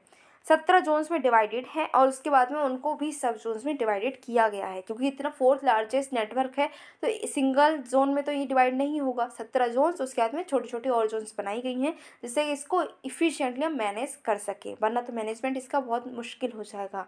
40% जो ग्लोबल शेयर है रेल एक्टिविटी का, हम चाहते हैं कि 2050 तक जितना भी रेल एक्टिविटी में जो हमारा ग्लोबल शेयर है 40% हो जाए। इसको हेड करते हैं रेलवे बोर्ड, जिसमें चेयरमैन होते हैं जो कि मिनिस्ट्री ऑफ रेलवेज को रिपोर्ट करते हैं। इसमें अगर न्यूज़ की बात करें तो न्यूज़ है कि रेलवेज़ में इनोवेशन, ठीक है। तो ये न्यूज़ में क्यों है कि क्योंकि इंडियन रेलवेज़ ने लॉन्च किया है इंडियन रेलवे इनोवेशन पॉलिसी को, जिससे कि फ़ंड जो है, जो इनोवेशंस आ रहे हैं उनको फ़ंड किया जा सके, ठीक है। वही इनोवेशन सिर्फ आ गई और उसको फ़ंड नहीं मिलेगा तो आगे वो और डेवलप नहीं हो पाएगी। इसके लिए आया है इंडियन रेलवेज़ इनोवेशन पॉलिसी। अब इस पॉलिसी की अगर हम की हाईलाइट्स को देखते हैं तो इंडियन रेलवे जो है वो स्टार्टअप्स में अब इन्वेस्ट करेगा, ठीक है। इन्वेस्ट करेगा जिससे कि जो इनोवेशंस हैं इसको डायरेक्टली जिन्होंने बनाया है उससे ही ये प्रोक्योर कर सके। और सीड मनी कितना देगा? 1.5 करोड़ रुपीज़ का सीड मनी प्रोवाइड करेगा स्टार्टअप्स को, जिससे कि जो स्टार्टअप्स हैं जिन्होंने कुछ इनोवेट किया है तो उसको ये डायरेक्टली प्रोक्योर भी कर सके। इसके ऑब्जेक्टिव की बात करें तो ये cost effective, implementable, scalable solutions जो हैं उनको डेवलप करना चाहता है, इनोवेटिव प्रोडक्ट्स को डेवलप करना चाहता है। जो नई इनोवेटिव टेक्नोलॉजीज़ हैं इनको ये लिवरेज करेगा, इनका ये यूज़ करेगा, जिससे कि हमारी जो इंडियन रेलवेज़ है वो और ज़्यादा इफ़िशिएंट हो सके और ज़्यादा इफ़ेक्टिव हो सके, वहाँ पर सेफ्टी भी मेंटेन रह सके। एनुअल बजट क्या है कि हर साल 40 से 50 करोड़ रुपए जो है इसमें खर्च किए जाएंगे, जिससे कि ये जो स्टार्टअप्स में मनी इन्वेस्ट हो रहा है वो हो जाए और इनका इनोवेशन लेकर आएंगे रेलवेज़ में। इसको डेवलप जो है कौन करेगा? डेवलप्ड IPR, जो IPR है कि हमने ये इनोवेशन किया है तो वो इनोवेशन के बाद में उसके IPR हमें कराना पड़ेगा, इंटेलेक्चुअल प्रॉपर्टी राइट्स, राइट। तो वो जो राइट्स होंगे वो किसके पास रहेंगे? कि रेलवेज़ के पास में रहेंगे कि जो आपके इनोवेटर हैं उनके पास में रहेंगे? तो यहाँ पर कहा गया है कि वो जो राइट्स हैं वो जिसने भी इन्वेंट किया है, कुछ इनोवेट किया है, उसी के पास में रहेंगे। इंडियन रेलवेज़ वो राइट्स नहीं लेगा। अब एफर्ट्स कौन कौन से लिए गए हैं इंडियन रेलवेज़ में इनोवेशन लाने के लिए? कुछ एफर्ट्स लिए गए हैं, हाँ लिए गए हैं। सबसे पहले सेफ्टी को और बढ़ाया गया है। सेफ्टी को बढ़ाने के लिए एक ब्रिज मैनेजमेंट सिस्टम को लेकर आया गया है। ये वेब बेस्ड IT एप्लीकेशन है, IT जो आपका ऐप है जो कि 24/7 इंफॉर्मेशन को अवेलेबल कराता है। नेक्स्ट है रेडियो फ्रिक्वेंसी आइडेंटिफिकेशन टैग्स, ये फिट किए गए हैं रोलिंग स्टॉक्स में, जिससे कि ट्रैक और ट्रेस कर सके रोलिंग एसेट्स को। फिर है इलेक्ट्रॉनिक इंटरलॉकिंग, इसको अडॉप्ट किया गया है सेफ्टी को बढ़ाने के लिए। ऑटोमेटिक ट्रेन प्रोटेक्शन सिस्टम जिसको कवच बोला गया है, ये जो सिस्टम है बहुत इंटरेस्टिंग है। इसमें क्या होता है, सपोज करो दो ट्रेन है, वो आपस में वो सामने से आ रही हैं, एक दूसरे का अपोजिट बिल्कुल आ गई है, अगर इन्हें नहीं रोका गया तो ये एक दूसरे को टक्कर मार देंगी। ऐसी सिचुएशन अगर है और इनमें अगर ये कवच सिस्टम लगा हुआ है तो क्या होगा कि ये जो ट्रेन है ये आपस में टक्कर खाएंगी नहीं, ये पहले ही एक सेफ डिस्टेंस पर रुक जाएंगी। इसको बोला गया है कवच। ठीक है, तो इससे क्या होगा कि ये कोलिजन है, ये कोलिजन नहीं हो पाएगा। दो ट्रेन कभी भी आपस में नहीं लड़ेंगी एक दूसरे से, क्योंकि यहाँ पर पहले ही ये स्टॉप हो जाएंगी। इसको बोला गया है कवच। फिर है इंफ्रास्ट्रक्चर अपग्रेड्स। इसमें क्या है कि मॉडर्न ट्रैक स्ट्रक्चर बनाया गया है जिसमें पहले से ही प्री स्ट्रेस्ड कंक्रीट स्लीपर्स लगाए गए हैं। कैपेसिटी को बढ़ाया गया है, डेडिकेटेड फ्रेट कॉरिडोर्स को बनाकर micro processor based train control and management system को लाया गया है। इमरजेंसी टॉकबैक सिस्टम भी लेकर आए हैं, साथ में पैनिक बटन्स को भी अवेलेबल किया गया है। पैसेंजर एक्सपीरियंस को और इम्प्रूव किया गया है। Make in India semi high speed Vande Bharat, जो आपकी वंदे भारत ट्रेन है, इसको लॉन्च किया गया है। क्लीनलीनेस पर बहुत ज़्यादा फोकस किया गया है। बायो टॉयलेट्स को इंस्टॉल किया गया है। सेफ्टी इंफॉर्मेशन मैनेजमेंट सिस्टम को लेकर आए हैं जिससे कि जो भी इंफॉर्मेशन है किसी ट्रेन एक्सीडेंट से रिलेटेड उसको मैनेज और प्रोसेस किया जाए। और बात करें तो ऑर्गेनाइजेशनल कैपेबिलिटी इन्हांसमेंट, इसमें क्या है, नेशनल मोनेटाइजेशन पाइपलाइन के जरिए एसेट मोनेटाइजेशन प्लान को लेकर आए हैं इंडियन रेलवेज़ के लिए। और जो भी आपके प्रोडक्शन यूनिट्स हैं उनको कॉर्पोरेटाइजेशन करने के लिए भी कई सारे प्लान्स लेकर आए हैं। रेलवे बोर्ड को रिस्ट्रक्चर करने की भी बात यहाँ पर चल रही है। नेक्स्ट आपका टॉपिक है एल्यूमिनियम वेगन्स। ये क्या है, न्यूज़ में क्यों है, तो यूनियन रेलवे मिनिस्टर ने कंट्री का पहली ऐसी फ्रेट ट्रेन को लॉन्च किया है जिसमें जो आपके वेगन हैं वो कैसे हैं, एल्यूमिनियम के बने हुए हैं। ठीक है, तो अभी क्या होता है कि जो वेगन्स होते हैं वो एल्यूमिनियम के नहीं होते हैं, वो काफ़ी भारी भरकम लोहे के बने हुए होते हैं। लेकिन अब यहाँ पर जो आपकी पहली ऐसी ट्रेन बनाई गई है जिसमें वेगन्स कैसे हैं, एल्यूमिनियम के बने हुए हैं। इसको मैन्युफैक्चर कैसे किया गया है, तो इसको मैन्युफैक्चर किया गया है दो कंपनीज़ ने मिलकर किया है। कौन कौन है, वेस्को लिमिटेड वेगन डिवीजन और एल्यूमिनियम मेजर हिंडाल्को, इन दोनों ने मिलकर क्या किया है, इस ट्रेन को बनाया है। अगर अभी हम बात करते हैं तो इंडिया की जो हाई स्पीड ट्रेन है जैसे कि राजधानी हो गई, शताब्दी हो गई, ये लिंक हॉफमैन बस कोचेस को यूज़ करते हैं जो कि स्टेनलेस स्टील के बने हुए होते हैं। ठीक है, अब ये स्टील को रिप्लेस किया है हमने एल्यूमिनियम से। अच्छा, रिप्लेस कर दिया, बट क्यों किया गया है, इसका क्या यूज़ है, क्यों हमने इसको रिप्लेस किया है, कुछ सिग्निफिकेंस है इसकी, क्यों हम ये खुरापात दिमाग अपना लगाकर स्टील को चेंज करा हमने एल्यूमिनियम से, तो खुरापात दिमाग लगाया है और इसका कुछ बेनिफिट भी है क्या, कि कार्बन फुटप्रिंट पहली बात तो कम हो जाएगा, क्योंकि इसका जो वेट है ना एल्यूमिनियम वेगन्स का वो 15 से 20% कम हो जाएगा। ठीक है, अब इसका 15 से 20% वेट कम हो गया है तो इससे कम से कम 25 लाख टन जो आपके CO2 रिलीज़ होती थी उसको रिड्यूस हम कर सकते थे। इतनी ह्यूज अमाउंट में जो CO2 है उसको हम कंट्रोल कर पा रहे हैं, उसके इमिशन को कंट्रोल कर पा रहे हैं, तो सबसे पहला पॉजिटिव इफेक्ट तो यही हो गया। फिर है जो एल्यूमिनियम है 100% रिसाइक्लेबल है, इसमें कोई भी जंक नहीं लगती है। ठीक है, कोई भी कोरोजन नहीं होता और मेंटेनेंस कॉस्ट भी कम है, तो ये भी बहुत अच्छी बात है। मेक इंडियन रेलवेज लॉजिस्टिक्स मोर इफिशिएंट, जो हमारी लॉजिस्टिक्स है और ज़्यादा इफिशिएंट हो पाएगी।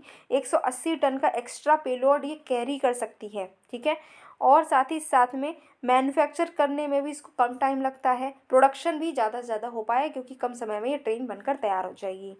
जो आपका निकल और कैडमियम है, आयरन एंड स्टील इंडस्ट्री में इसका ज़रूरत होती है तभी हमारी स्टील बन पाती है आयरन से। तो ये जो हम आयरन और ये जो निकल और कैडमियम है, आयरन और हमारे पास होती है बट निकल और कैडमियम इतना अवेलेबल नहीं है तो हम इसको इंपोर्ट करते हैं। अब हम स्टील की जगह एल्यूमिनियम का यूज़ करेंगे तो इन दोनों प्रोडक्ट की हमें ज़रूरत नहीं होगी, तो इंपोर्ट भी कम हो जाएगा और हमारा फॉरेक्स बचेगा। डोमेस्टिक जो एल्यूमिनियम इंडस्ट्री है, क्योंकि हमारे पास बहुत सारा एल्यूमिनियम है इंडिया में, तो ये इंडस्ट्री भी डेवलप कर जाएगी। अब बात करते हैं कि रेलवेज में और ज़्यादा कौन कौन सी डेवलपमेंट हुए हैं। तो भारत गौरव ट्रेन बनाई गई है, मेडन सर्विस जो है भारत गौरव ट्रेन की वो शुरू हो गई है अंडर भारत गौरव स्कीम। कोयम्बटूर से लेकर ये साई नगर तक जाएगी। कोयम्बटूर नॉर्थ से साईनगर शिरडी तक अगर आपको जाना है तो आप भारत गौरव ट्रेन में जा सकते हैं। उसकी सेवा शुरू हो चुकी है। भारत गौरव ट्रेन जो है थीम बेस्ड ट्रेन है जिसको लॉन्च किया है इंडियन रेलवेज ने नवंबर 2021 में। इसके ऑब्जेक्टिव क्या है कि इंडिया का जो रिच कल्चरल हेरिटेज है, जो हमारे हिस्टोरिकल प्लेसेस हैं, इन सब को शोकेस करना है, इंडियंस के लिए भी और वर्ल्ड को भी। एम है कि जो कोर स्ट्रेंथ है प्रोफेशनल्स की टूरिज्म सेक्टर में, इनको हमें लिवरेज करना है और ट्रेन्स की हेल्प से हम इंडिया के टूरिस्ट पोटेंशियल को और बूस्ट करना चाह रहे हैं। उसके बाद अगर हम बात करें तो जिरीबम इम्फाल रेलवे लाइन। अभी क्या हुआ है कि मणिपुर में लैंडस्लाइड हुआ जिसकी वजह से जिरीबम इम्फाल रेलवे लाइन प्रोजेक्ट जो है वो रुक गया है। ये क्या है, ये प्रोजेक्ट की अगर हम बात करें तो 111 किलोमीटर का लंबा ये प्रोजेक्ट है। 2013 में स्टार्ट हुआ था, जिसमें हम क्या कर रहे हैं, इम्फाल को जिरीबम से, जिरीबम डिस्ट्रिक्ट जो है मणिपुर की, उसको कनेक्ट करने की कोशिश कर रहे हैं।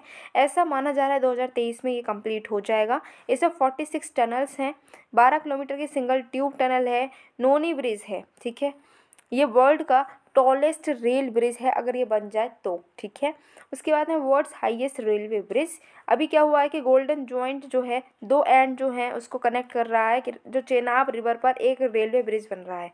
ठीक है, चेनाब रिवर पर जो रेलवे ब्रिज बन रहा है, अभी इसके दोनों एंड्स को ऐसे, ये जो गोल्डन आपके जॉइंट है, इन्होंने क्या किया है, ये चेनाब रिवर पर जो आपका रेलवे ब्रिज बन रहा है, जो कि दुनिया का हाईएस्ट रेलवे ब्रिज है, इसको जोड़ दिया गया है, इसने इसको कनेक्ट कर दिया है। ये 1.3 किलोमीटर का लंबा ब्रिज है जो कि 359 मीटर्स अबव है। ठीक है, इतनी ऊंचाई पर है, चेनाब रिवर पर ये बना हुआ है। और आईफल टावर से अगर हम मेजर करें तो 30 मीटर और ऊंचा है ये। ठीक है, तो आईफल टावर की आप ऊंचाई देखते हैं, उससे भी ऊंचा, उससे 30 मीटर ऊंचा हमारी इंडिया में चेनाब रिवर पर बना रेलवे ब्रिज है। चेनाब ब्रिज करेगा क्या, तो ये ऑल वेदर रेल कनेक्टिविटी देगा किसको, कश्मीर को। ठीक है, और क्रूशियल लिंक करेगा कटरा से बनिहाल, कटरा से बनिहाल को ये जोड़ने के लिए बनाया गया है। अब बहुत हमने बात की रेलवेज़ की। अब हम जब रेल में बैठकर, ट्रेन में बैठ के तो बहुत सफ़र कर लिया है, अब हम एरोप्लेन में बैठेंगे और अब हम उड़ते चलेंगे। चलो, तो इसमें पहले ही आपकी न्यूज़ क्या है, वो है नेशनल एयर स्पोर्ट्स पॉलिसी 2022 में लॉन्च हुई है। इसके बारे में पढ़ते हैं। तो न्यूज़ में ये क्यों है, न्यूज़ में इसलिए है क्योंकि जो मिनिस्ट्री ऑफ सिविल एविएशन है, इन्होंने लॉन्च किया है NASP। NASP means national air sports policy. Aim क्या है भाई, क्यों लॉन्च कर दी, बहुत सारी पॉलिसीज लॉन्च हो रही हैं। इसका एम देखो, इसका एम है कि हम क्या कर रहे हैं, सेफ़, अफोर्डेबल और सस्टेनेबल एयर स्पोर्ट्स इकोसिस्टम को लॉन्च करने की कोशिश कर रहे हैं। ठीक है, तो ये जो आपको अगर स्पोर्ट्स दिख रहा है, तो यहाँ पर अगर पूछा जाए किस मिनिस्ट्री के अंडर ये आ रहा है, तो आप ये नहीं बोलेंगे कि ये स्पोर्ट्स मिनिस्ट्री के अंडर आ रहा है। नो, ये आ रहा है मिनिस्ट्री ऑफ सिविल एविएशन के अंडर।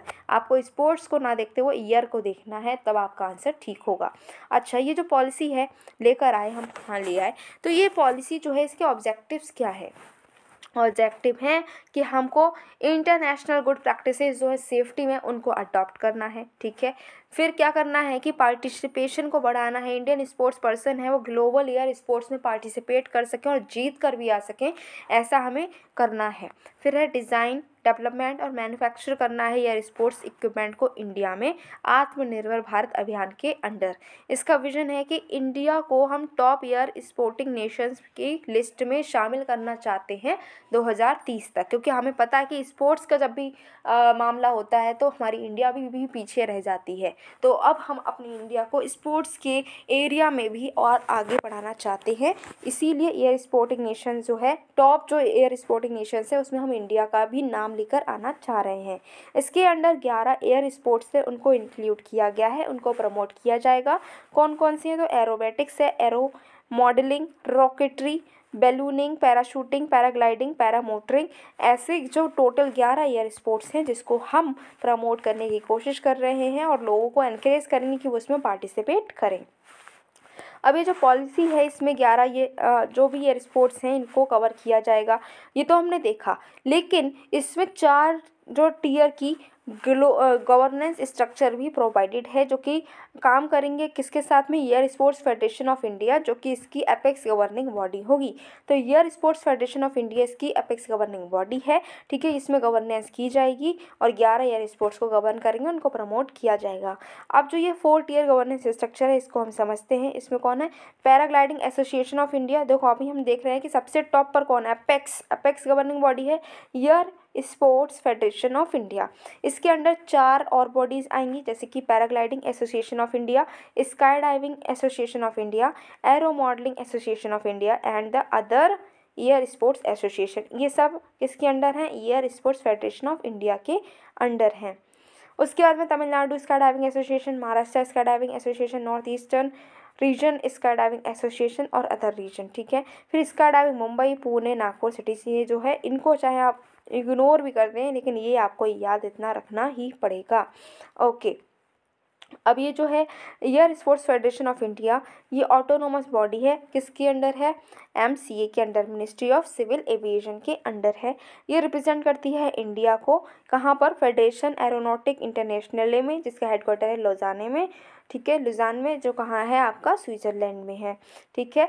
और जो आपका फेडरेशन एरोनॉटिक इंटरनेशनल है, ये वर्ल्ड की गवर्निंग बॉडी है एयर स्पोर्ट्स को लेकर, ये याद रखना है। अदर डेवलपमेंट्स जो कि सिविल एविएशन सेक्टर में हुए हैं, अब इनको देखते हैं। सबसे पहले है एविएशन सेफ्टी रैंकिंग्स। 2022 की रैंकिंग के मुताबिक इंडिया की पोजीशन जो है वो और इम्प्रूव हुई है इस सेक्टर में, और हम तो और आगे बढ़ना ही चाह रहे हैं। पहले हमारी 2018 में 102nd हम रैंक लेकर आए थे, और अब हमारी जो है 48th प्लेस हो गई है। एविएशन सेक्टर की अगर हम बात करते हैं तो 3rd largest domestic aviation market हमारी इंडिया बन चुकी है। इंडिया की एयरपोर्ट कैपेसिटी की बात करें तो अभी सोचा जा रहा है और माना जा रहा है कि 2023 में हम पूरी साल भर में 1 बिलियन ट्रिप्स जो है उसको हैंडल कर सकते हैं।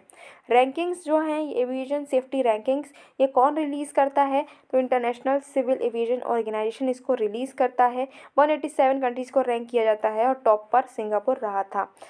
ये जो है मेजर करता है 8 क्रिटिकल एलिमेंट्स को, जो सेफ्टी को देखते हैं उसमें 8 क्रिटिकल एलिमेंट्स को ये देखते हैं। नेक्स्ट है bureau of civil aviation security. तो मिनिस्ट्री ऑफ सिविल एविएशन ने नोटिफाई किया है ड्राफ्ट एयरक्राफ्ट सिक्योरिटी रूल्स 2022 को। ये इनेबल करता है bureau of civil aviation security को कि ये पेनाल्टीज लगा सकता है एयरपोर्ट्स पर और एयरलाइंस पर, अगर उन्होंने सिक्योरिटी मेजर्स को नहीं माना तो 1 करोड़ रुपए तक की पेनाल्टीज़ को ये इम्पोज कर सकता है। अब bureau of civil aviation security क्या है, तो ये बनाई गई एक सेल है, ये किसके अंडर है, DG जो है सिविल एविएशन, इनके अंडर ये सेल बनाई गई है 1978 में, और पांडे कमेटी जो है उन्होंने इसको रिकमेंड किया था। हेडक्वार्टर इसका दिल्ली में है, ठीक है। 1987 में इसको फिर से रीऑर्गेनाइज किया गया और ये फिर इंडिपेंडेंट डिपार्ट बन गई, किसके under, ministry of civil aviation के अंडर। ये स्टैंडर्ड्स बताती है, मेजर्स बताती है कैसे आपको सिक्योरिटी मेंटेन करनी है जब भी फ्लाइट होगी तब। उसके बाद में है एयरक्राफ्ट लीजिंग। तो इंडियन एयरलाइंस को अलाउ किया गया है कि वो क्या कर सकती हैं, वाइड बॉडी एयरक्राफ्ट को लीज़ पर ले सकती हैं, कम से कम 1 साल तक की लीज़ पर वो वाइड बॉडी एयरक्राफ्ट को ले सकती हैं, ये उनको अलाउ किया गया है।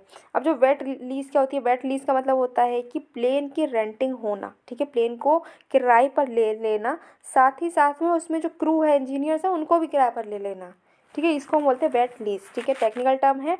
तो वेट लीजिंग को हम कहते हैं ACMI, aircraft crew maintenance insurance, इन सबको हम क्या कर रहे हैं, किराए पर ले रहे हैं, रेंट पर ले रहे हैं। ड्राई लीज का मतलब होता है कि सिर्फ और सिर्फ एयरक्राफ्ट को हमने लीज पर लिया है। वेट का मतलब है कि एयरक्राफ्ट तो लिया ही है लीज पर, उसमें काम करने वाले जितने भी क्रू है, इंजीनियर है, उन सबको भी हमने लीज पर ले लिया है। डैम्प लीज का मतलब होता है कि इन दोनों के बीच की बात है, मतलब कि हमने वेट लीज प्लान तो है लेकिन इसमें हम केवन क्रू अपनी ले रहे हैं, कि मतलब हमने जो आपका एयरक्राफ्ट तो ले ही लिया है, इंजीनियर्स भी ले लिए, लेकिन जो क्रू है वो हम क्या करेंगे, अपने रखेंगे, वो होता है डैम्प लीज, ठीक है। तो ये तीनों लीज आपको पता होनी चाहिए। ये वो भीगे हुए और सूखे हुए और जो सर्द वो वाले लीज नहीं है। इनका नाम है वेट, ड्राई, डैम्प, बट इसमें इसका जो लिटरल मीनिंग है वो ये है, ठीक है। एयरक्राफ्ट अमेंडमेंट एक्ट 2020 की अगर हम बात करते हैं तो एयरक्राफ्ट अमेंडमेंट एक्ट 2020 को ने एम्पावर किया है डीजी ऑफ सिविल एविएशन को कि वो फाइन लगा सकते हैं, सिविल कोर्ट में जाने से पहले ही वो फाइन लगा सकते हैं। इनका हेडक्वार्टर है न्यू दिल्ली में। ये रेगुलेटरी बॉडी है सिविल एविएशन की फील्ड में जो रिस्पॉन्सिबल है कि वो सेफ्टी को देखती है, ठीक है। रेगुलेटरी फंक्शंस को कोऑर्डिनेट करती है किसके साथ में, इंटरनेशनल सिविल एविएशन ऑर्गेनाइजेशन के साथ में। इसको स्टैट्यूटरी बॉडी बनाया गया है एयरक्राफ्ट अमेंडमेंट एक्ट 2020 से। अब हमने क्या किया, हमने रेलवे से घूम घाम के आ गए, हमने फ्लाइट पर भी जाकर विजिट कर लिया। अब चलते हैं सीधे रोड पर। अब हम रोड पर आ गए, भी पैसे ख़त्म हो गए तो रोड से ही आना पड़ेगा। तो क्या है कि private investment models in road infrastructure, ये क्या है हमारा टॉपिक। तो डिफरेंट मॉडल्स हैं पब्लिक प्राइवेट पार्टनरशिप में, पीपीपी हमने मॉडल देखा था। तो इसमें क्या है कि अलग अलग मॉडल्स हैं जो रोड इंफ्रास्ट्रक्चर में यूज़ होते हैं। तो पहला है बॉट। बॉट क्या है, बिल्ड ऑपरेट ट्रांसपोर्ट। इसमें क्या होता है कि प्राइवेट जो कंपनी है वो रिस्पॉन्सिबल होती है कि वो बनाएगी, डिज़ाइन करेगी और साथ ही साथ ऑपरेट करेंगे इसको। उसके बाद में क्या होगा कि जब उन्होंने बना लिया है, डिज़ाइन कर लिया है, ऑपरेट कर लिया है, उसके बाद में कहेंगे अब हमारा सारा काम हो गया, पकड़ो। ये किसको पकड़ा देंगे, गवर्नमेंट को वापस। तो ये होता है बॉट। उसके बाद में बात करते हैं next model, that is engineering procurement construction model.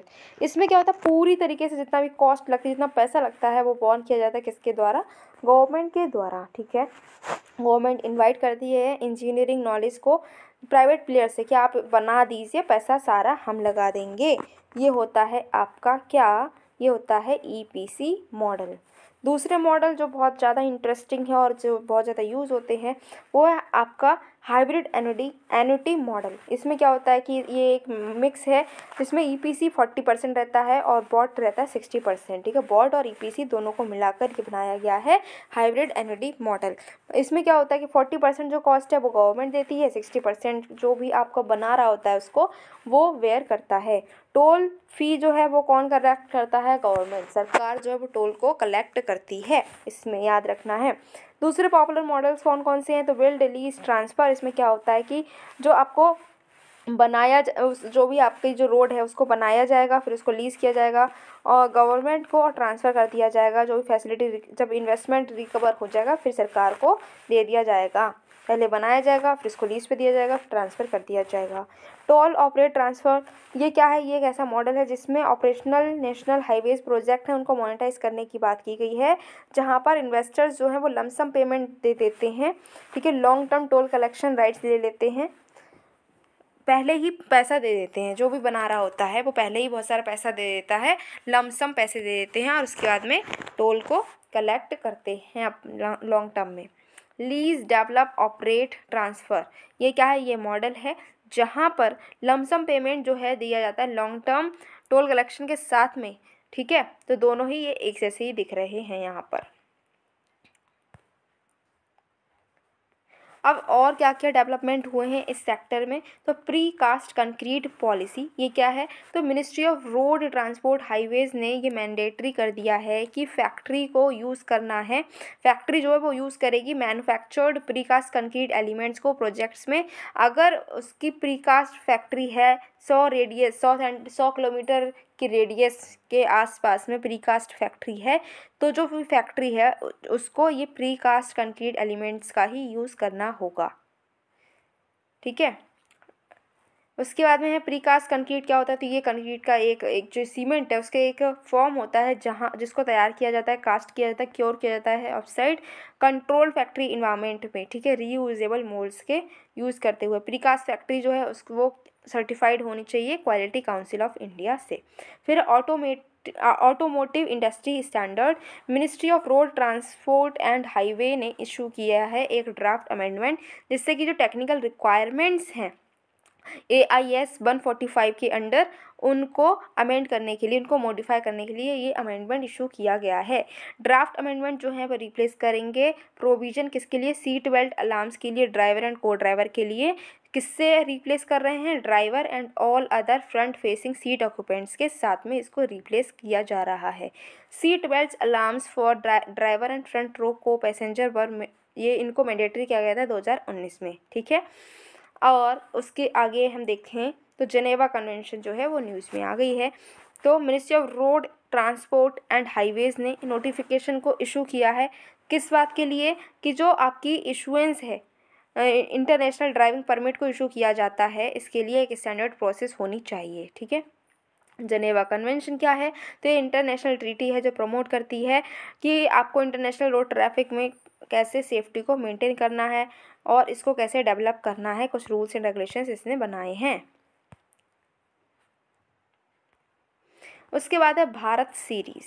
Bharat series क्या है, तो ministry of road transport highways जो है, इन्होंने क्या किया है, इन्होंने प्रपोज किया है कि जो रेगुलर व्हीकल रजिस्ट्रेशंस हैं इनको भारत सीरीज़ नंबर्स के साथ में कन्वर्ट कर देंगे। अभी प्रेजेंट अगर हम बात करते हैं तो सिर्फ नए व्हीकल्स ही ऐसे हैं जो कि भारत सीरीज़ मार्क को ऑप्ट कर सकते हैं। ऑल्सो जो ट्रांसफ़र है व्हीकल्स का भारत सीरीज़ के साथ में इनको दूसरे पर्सन के लिए एलिजिबल हैं वो, ठीक है, ट्रांसफ़र हो सकता है भारत सीरीज़ का।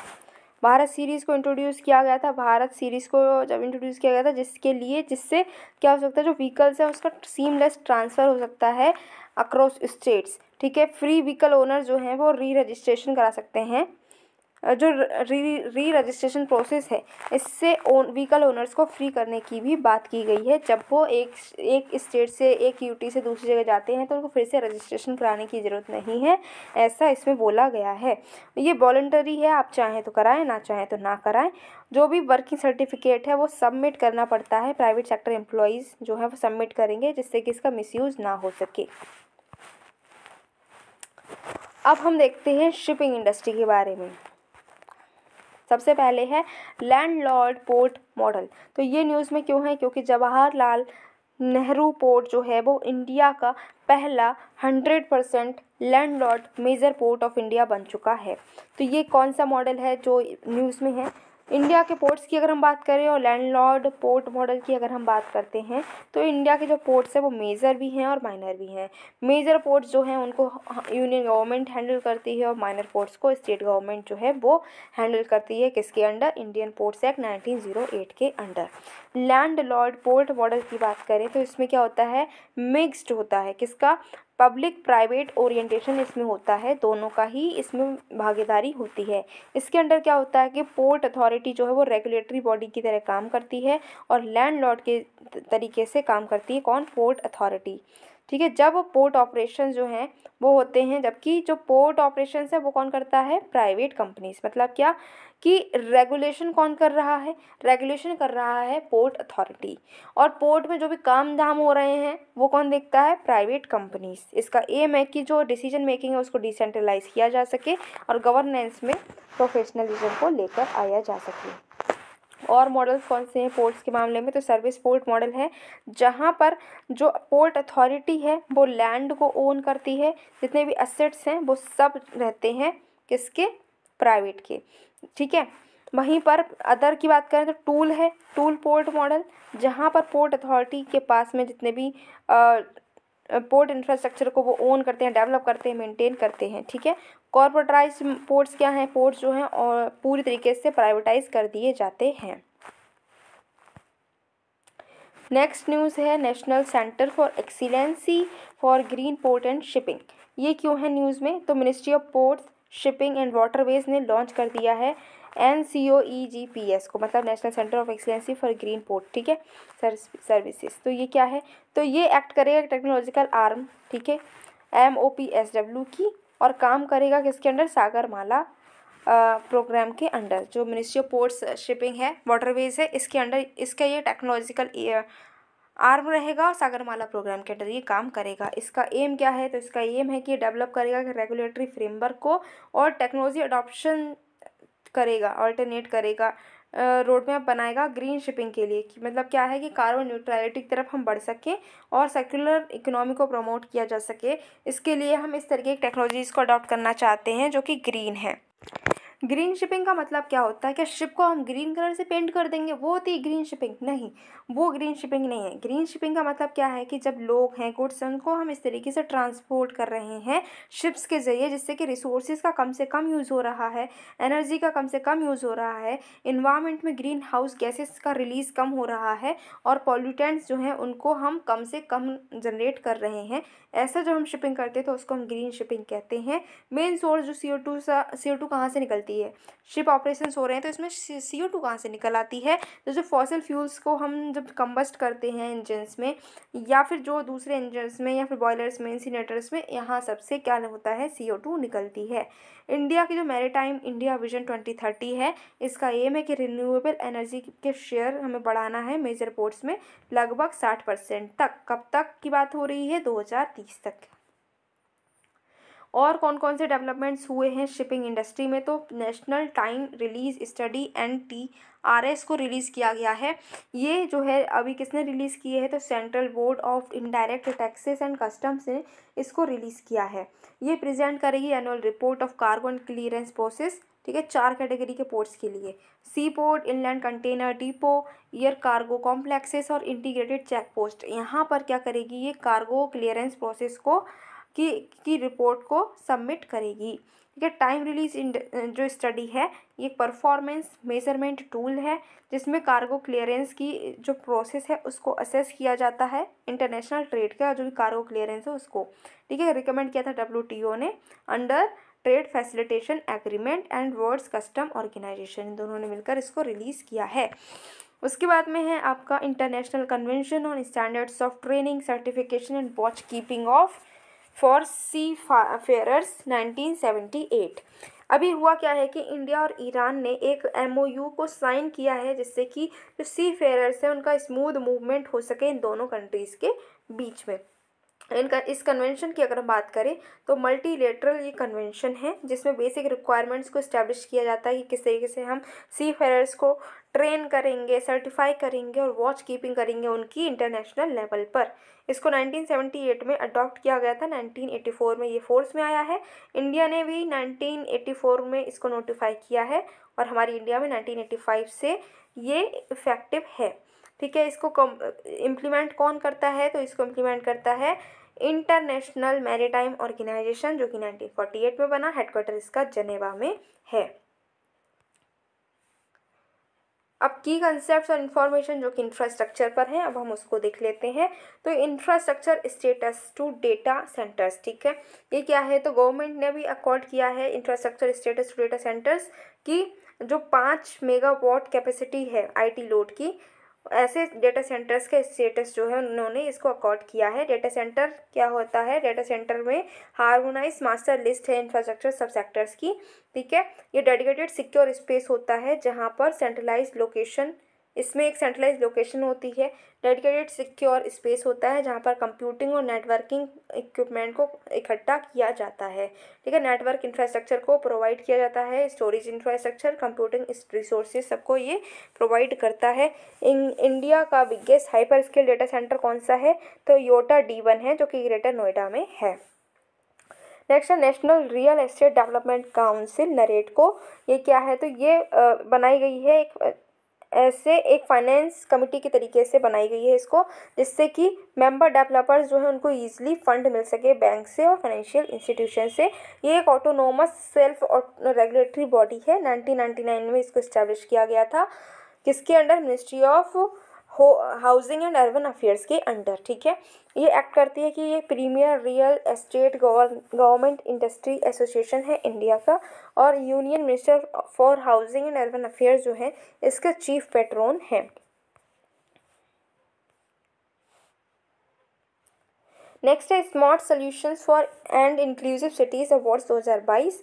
तो ये जो अवार्ड्स हैं ये national institute of urban affairs and UN in India, इन दोनों का इनिशिएटिव है, जिससे कि city level accessibility and inclusion challenges जो लोग फेस करते हैं, जो आपके person with disability, women, girl, elderly, ये लोग जो प्रॉब्लम्स को फेस करते हैं सिटी लेवल पर, उन सब के लिए जो इनिशिएटिव है उसके लिए ये अवार्ड लिए जाते हैं।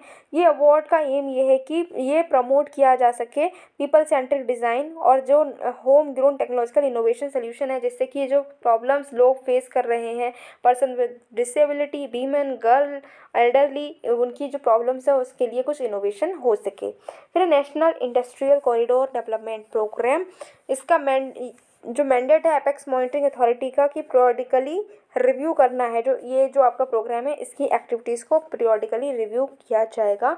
ये इंडिया का इंफ्रास्ट्रक्चरल प्रोग्राम है जिसका एम है कि नई इंडस्ट्रियल सिटीज़ को डेवलप करना है स्मार्ट सिटीज़ के रूप में। ठीक है, इसके अंडर इंडिया जो है वो डेवलप कर रही है बहुत सारे इंडस्ट्रियल कॉरिडोर प्रोजेक्ट्स को। 11 इंडस्ट्रियल कॉरिडोर प्रोजेक्ट्स जो हैं वो बनाए जाएंगे। ठीक है, और ये काम करती है department for promotion of industry and international trade के under, ministry of commerce and industry के अंडर। नीति आयोग जो है वो भी बहुत सारी डिफरेंट प्रोजेक्ट्स को मैप करेगा, जैसे कि आपका पीएम गति शक्ति के अंडर इनको लेकर आएंगे, जैसे कि इंडस्ट्रियल, फ्रेट, डिफेंस कॉरिडोर्स हो गए, पीएम मित्र पार्क हो गए and many more.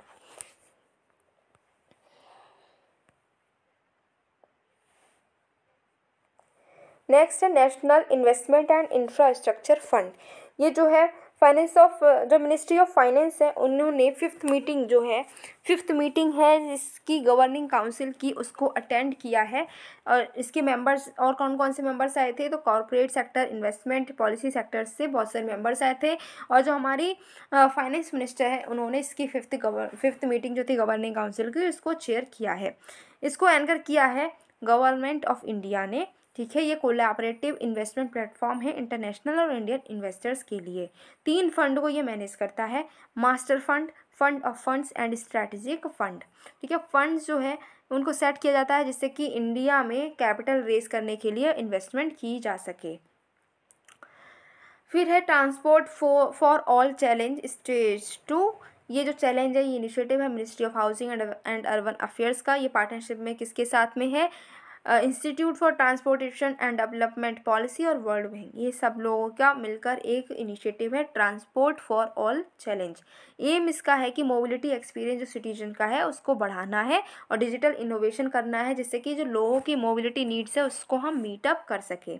International transport forum की अगर हम बात करें तो कैबिनेट ने अप्रूव किया है इंडिया और फ्रांस का जो कॉन्ट्रैक्ट था, जिससे कि हम क्या कर सकते हैं, इंटरनेशनल ट्रांसपोर्ट फोरम एक्टिविटीज़ को सपोर्ट कर सकते हैं इंडियन ट्रांसपोर्ट सेक्टर में, उसको अप्रूवल मिल चुका है। इसका हेडक्वार्टर कहाँ है, तो पेरिस में है जो कि फ्रांस में है। ठीक है, ये इंटीग्रेट करता है OECD के साथ में, जो कि इंटरनेशनल ऑर्गेनाइजेशन है, 2006 में बना है।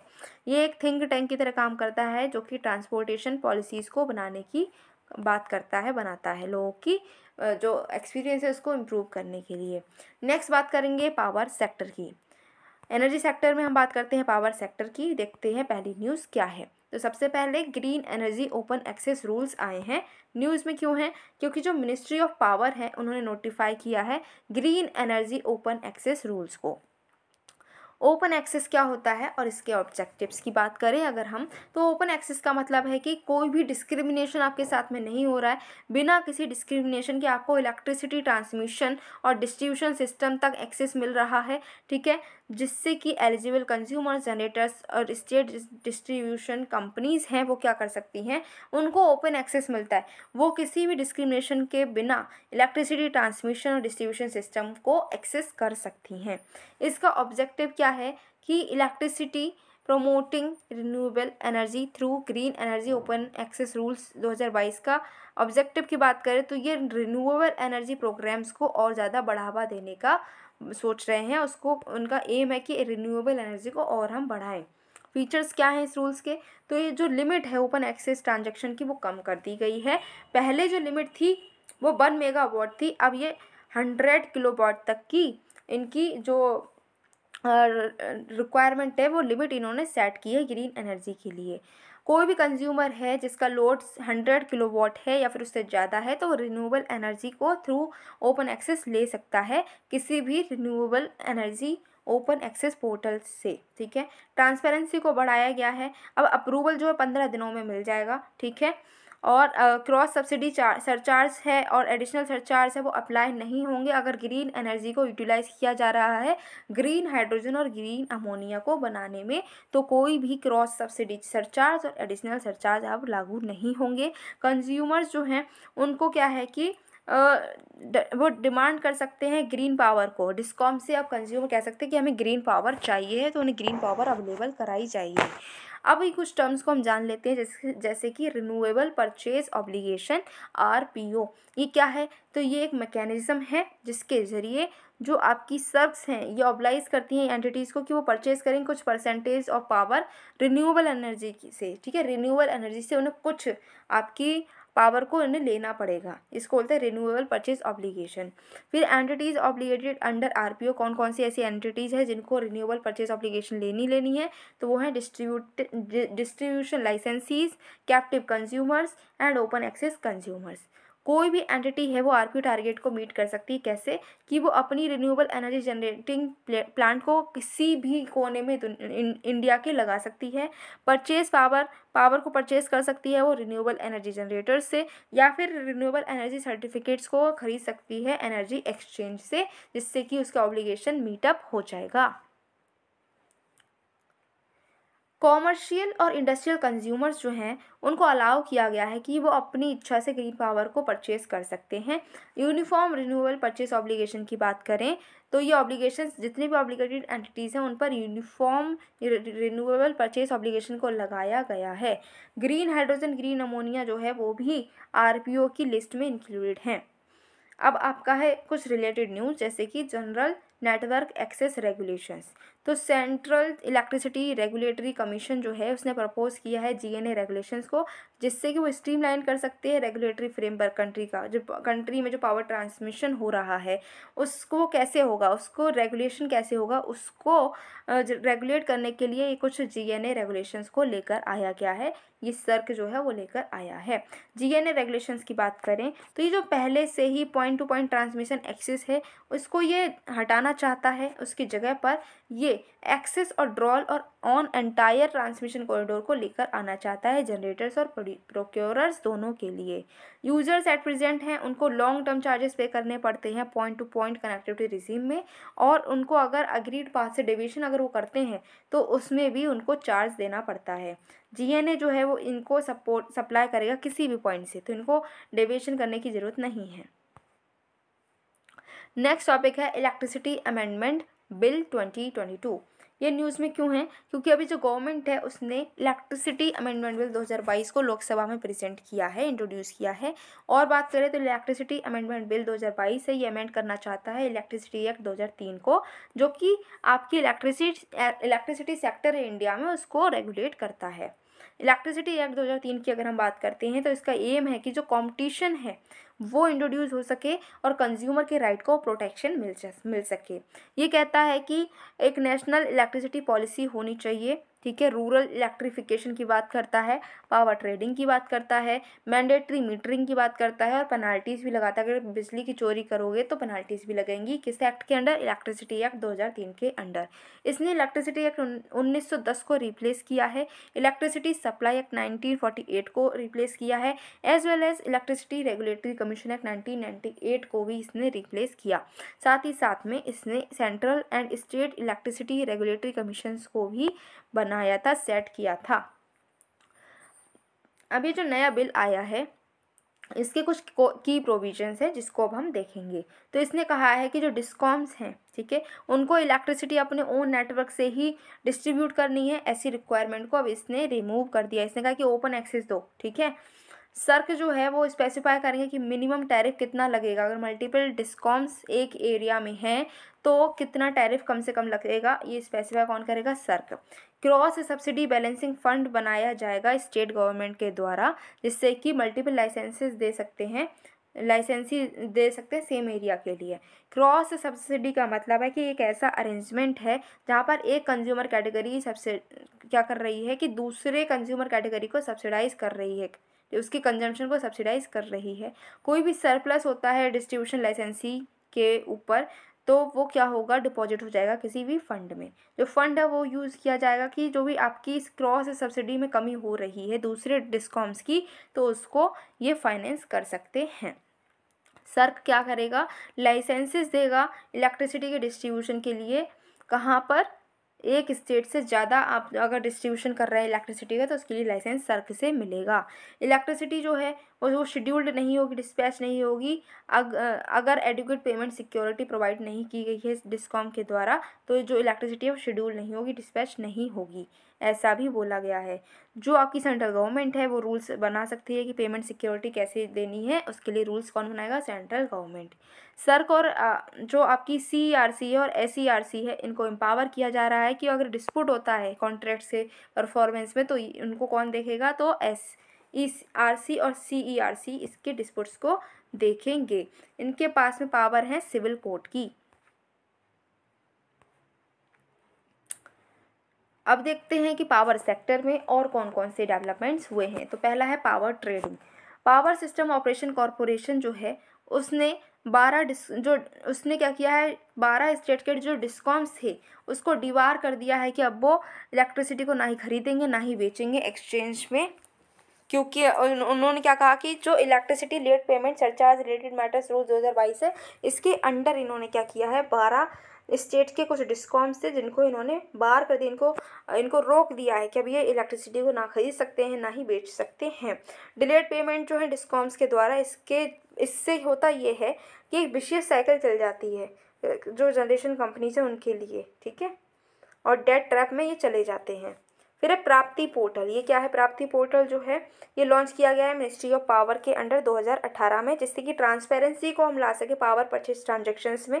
जो जनरेटर हैं डिस्कॉम्स हैं ये पावर परचेज करते हैं, उस ट्रांजेक्शन में ट्रांसपेरेंसी को लाने के लिए प्राप्ति पोर्टल को लॉन्च किया गया है। इसमें क्लियर इन्वाइसेस होंगे, ठीक है। पावर डिस्कॉम्स जो है इन्वाइसेस को क्लियर कर सकते हैं, रिप्लाई कर सकते हैं क्लेम्स को जो भी जनरेटर्स ने रेस किए हैं इस पोर्टल पर। मार्केट बेस्ड इकोनॉमिक, ये क्या है, ये प्रपोज किया गया है मिनिस्ट्री ऑफ पावर के अंडर कि हम सेंट्रलाइज्ड पावर मॉडल को बनाएंगे। नेक्स्ट है डिस्पैच मैकेनिज्म। ये क्या है, तो एक इलेक्ट्रिसिटी मार्केट ऑपरेशंस रिफॉर्म है जिससे कि जो भी एंटायर एनुअल इलेक्ट्रिसिटी कंजम्पशन है इसको सेंट्रल मार्केट ऑपरेटर से डिस्पैच किया जाएगा। अभी जो है इंडिया डिसेंट्रलाइज्ड पावर मॉडल को फॉलो करती है, लेकिन अभी सेंट्रलाइज्ड पावर मॉडल को फॉलो करने की बात की जा रही है, जिससे कि हम अचीव कर सके one nation one grid one frequency one price framework को। Next is world energy outlook 2022। ये रिलीज़ किया गया है इंटरनेशनल एनर्जी एजेंसी ने, ठीक है। इसमें अगर हम हाईलाइट्स की बात करें तो हम इंडिया जो है उसमें उसको एनर्जी डिमांड्स जो है ग्लोबली उसमें इंक्रीज़ देखने को मिलेगा इंडिया में, ठीक है। जितना भी हर साल हम देखते हैं कि डिमांड बढ़ रही है एनर्जी की, उसमें 3% जो है बढ़ोतरी देखने को मिलेगी हर साल 2030 तक, ठीक है। और 60% जो ग्रोथ होगी पावर डिमांड की उसको हम रिन्यूएबल से मीट कर सकते हैं। इलेक्ट्रिसिटी जनरेशन की अगर हम बात करें कोल की, तो 2030 के अराउंड सबसे ज़्यादा इलेक्ट्रिसिटी जनरेशन कोल से होगी, ऐसा भी बोला गया है। नेक्स्ट है नेशनल ओपन एक्सेस रजिस्ट्री। ये क्या हुआ है कि इसको लाइव कर दिया गया है। ये सेंट्रलाइज ऑनलाइन प्लेटफॉर्म है जिससे शॉर्ट टर्म ओपन एक्सेस जो है वो मेंटेन किया जाएगा इंटरनेशनल स्टेट ट्रांसमिशन सिस्टम के लिए। और इसकी नोडल एजेंसी कौन है, तो नेशनल लोड डिस्पैच सेंटर इसकी नोडल एजेंसी है। अब बात करते हैं कोल, ऑयल, गैस एंड अदर्स की। तो हम पहले देखते हैं कोल सेक्टर को कि हमारे इंडिया में कोल सेक्टर कहाँ पर स्टैंड करता है। तो अगर हम इस सेक्टर की बात करते हैं तो इंडिया में 5th लार्जेस्ट कोल रिजर्व है पूरी दुनिया भर के। कोल जो है 50% जो इतनी भी एनर्जी जनरेशन होती है वो उसमें 50% हमारा कोल का ही यूज़ होता है। सेकंड लार्जेस्ट इंपोर्टर हैं हम कोल के, मेनली हम इंडोनेशिया, साउथ अफ्रीका और ऑस्ट्रेलिया से कोल को इंपोर्ट करते हैं। कोल रिजर्व्स की बात करें तो हमें यहाँ पर दिख रहा है इस साइड, और ये आपका झारखंड है, वेस्ट बंगाल है, उड़ीसा है, छत्तीसगढ़ है, मध्य प्रदेश में भी कुछ दिख रहा है, महाराष्ट्र में, तेलंगाना में, तो यहाँ पर हमें कोल मिलता है। इधर हम मेघालय में चले जाए, आसाम में चले जाएँ तो यहाँ पर भी हमें, अरुणाचल प्रदेश, यहाँ पर भी हमें कोल मिल जाता है। कोल की अगर हम क्लासिफिकेशन की बात करें तो सबसे पहले जो बेस्ट क्वालिटी का कोल होता है उसको बोलते हैं एंथ्रासाइट। इसमें 80 to 95% कार्बन होता है और ये बहुत कम इंडिया में मिलता है, बस जम्मू एंड कश्मीर के रीजन में ही थोड़ा सा ये मिलता है। नेक्स्ट है बिटुमिनियस। इसमें 60 to 80% कार्बन कंटेंट होता है, लो लेवल का मॉइस्चर होता है, लार्जली ये सेंट्रल और ईस्टर्न इंडिया में मिलता है।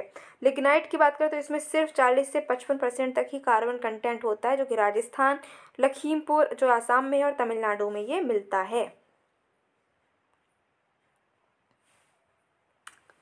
अभी कोल सेक्टर में क्या क्या डेवलपमेंट्स हुए हैं, तो अभी क्या हुआ है कि नो एंड यूज़ रिस्ट्रिक्शन लगाया गया है कोल माइन ऑक्शंस के लिए, ठीक है। फिर फ्री ट्रेड ऑफ कोल जो है, क्योंकि प्रोड्यूसर जो है वो यूज़ कर सकते हैं, इसको बेच सकते हैं, एक्सपोर्ट कर सकते हैं कोल को बिना किसी रिस्ट्रिक्शन के। फिर है रिबेट दी गई है कि rebate for quantity under coal gasification. Rebate किसको दी गई है, माइन अलॉटीज़ को, कि अगर अर्ली प्रोडक्शन हो जाता है तो रिबेट मिल जाएगी। मार्केट ड्राइवन प्राइसेस लेकर आए गए हैं as per national coal index. Adopt की गई है रेवेन्यू शेयरिंग मॉडल को, रुपी पर टन की जगह रेवेन्यू शेयरिंग मॉडल को अडॉप्ट किया गया है। पार्शली एक्सप्लोर किया गया है कोल ब्लॉक्स को, ठीक है, जो कि इनको भी अब ऑक्शन में रखा जाएगा। फिर है creation of criteria for prior experience भी रिमूव कर दिया गया कि पहले आपको एक्सपीरियंस है या नहीं है, ये भी हटा दिया गया है। नेशनल कोल इंडेक्स की अगर हम बात करें तो ये रिलीज़ करता है मिनिस्ट्री ऑफ कोल। ये एक प्राइस इंडेक्स है जो रिफ्लेक्ट करता है कि प्राइस लेवल कोल का कैसे चेंज हो रहा है, एक मंथ में कैसे चेंज हुआ है। पिछले अगर एक बेस ईयर को देखते हैं तो उसमें क्या इस मंथ में प्राइस था और अब क्या है, इसको ये देखता है, ठीक है। इसमें जो है रॉ कोल के जितने भी ट्रांजेक्शन हैं वो इसमें देखे जाते हैं। नेक्स्ट है coal bearing areas acquisition and development act. ये न्यूज़ में क्यों है, क्योंकि अभी यूनियन कैबिनेट जो है उसने अप्रूव की है एक पॉलिसी कि कैसे आप coal bearing areas and development act, जो ये एक्ट है इसके अंडर आप लैंड को कैसे एक्वायर कर सकते हैं, इसके लिए एक पॉलिसी को अप्रूव किया गया है। और अगर हम बात करें तो ये एक्ट जो है ये प्रोवाइड करता है कि कोल बियरिंग लैंड जो है उसको आप कैसे एक्वायर करेंगे, ठीक है, बिना किसी भी लड़ाई झगड़े के, बिना किसी भी इशू के, कैसे आप इस लैंड को एक्वायर कर सकते हैं। द अप्रूव्ड पॉलिसी ये क्लियर पॉलिसी फ्रेमवर्क प्रोवाइड करती है कि कैसे आप जो इस लैंड को एक्वायर किया है तो उसको आप कैसे यूज़ करेंगे। ऐसी लैंड जो कि अभी सूटेबल नहीं है, इकोनॉमिकली वायबल नहीं है कोल माइनिंग एक्टिविटीज़ के लिए, या फिर ऐसी लैंड जहाँ से कोल को पूरी तरीके से निकाल लिया गया, माइन कर लिया गया है, और ऐसी लैंड को अब हम रिक्लेम करने की बात कर रहे हैं। तो गवर्नमेंट कोल कंपनी जैसे कोल इंडिया लिमिटेड है वो ओनर्स रहेंगी इस लैंड की, जो कि इस एक्ट के अंडर एक्वायर किया गया है। और पॉलिसी सिर्फ इस लैंड की स्पेशल पर्पज़ के लिए लीजिंग में ही अलाउ करेगी, आप उसको खरीद नहीं सकते, सिर्फ लीज मिलेगी, ठीक है। और ओनर कौन रहेगा, तो जो आपकी गवर्नमेंट कंपनीज है कोल की, जैसे कोल इंडिया लिमिटेड।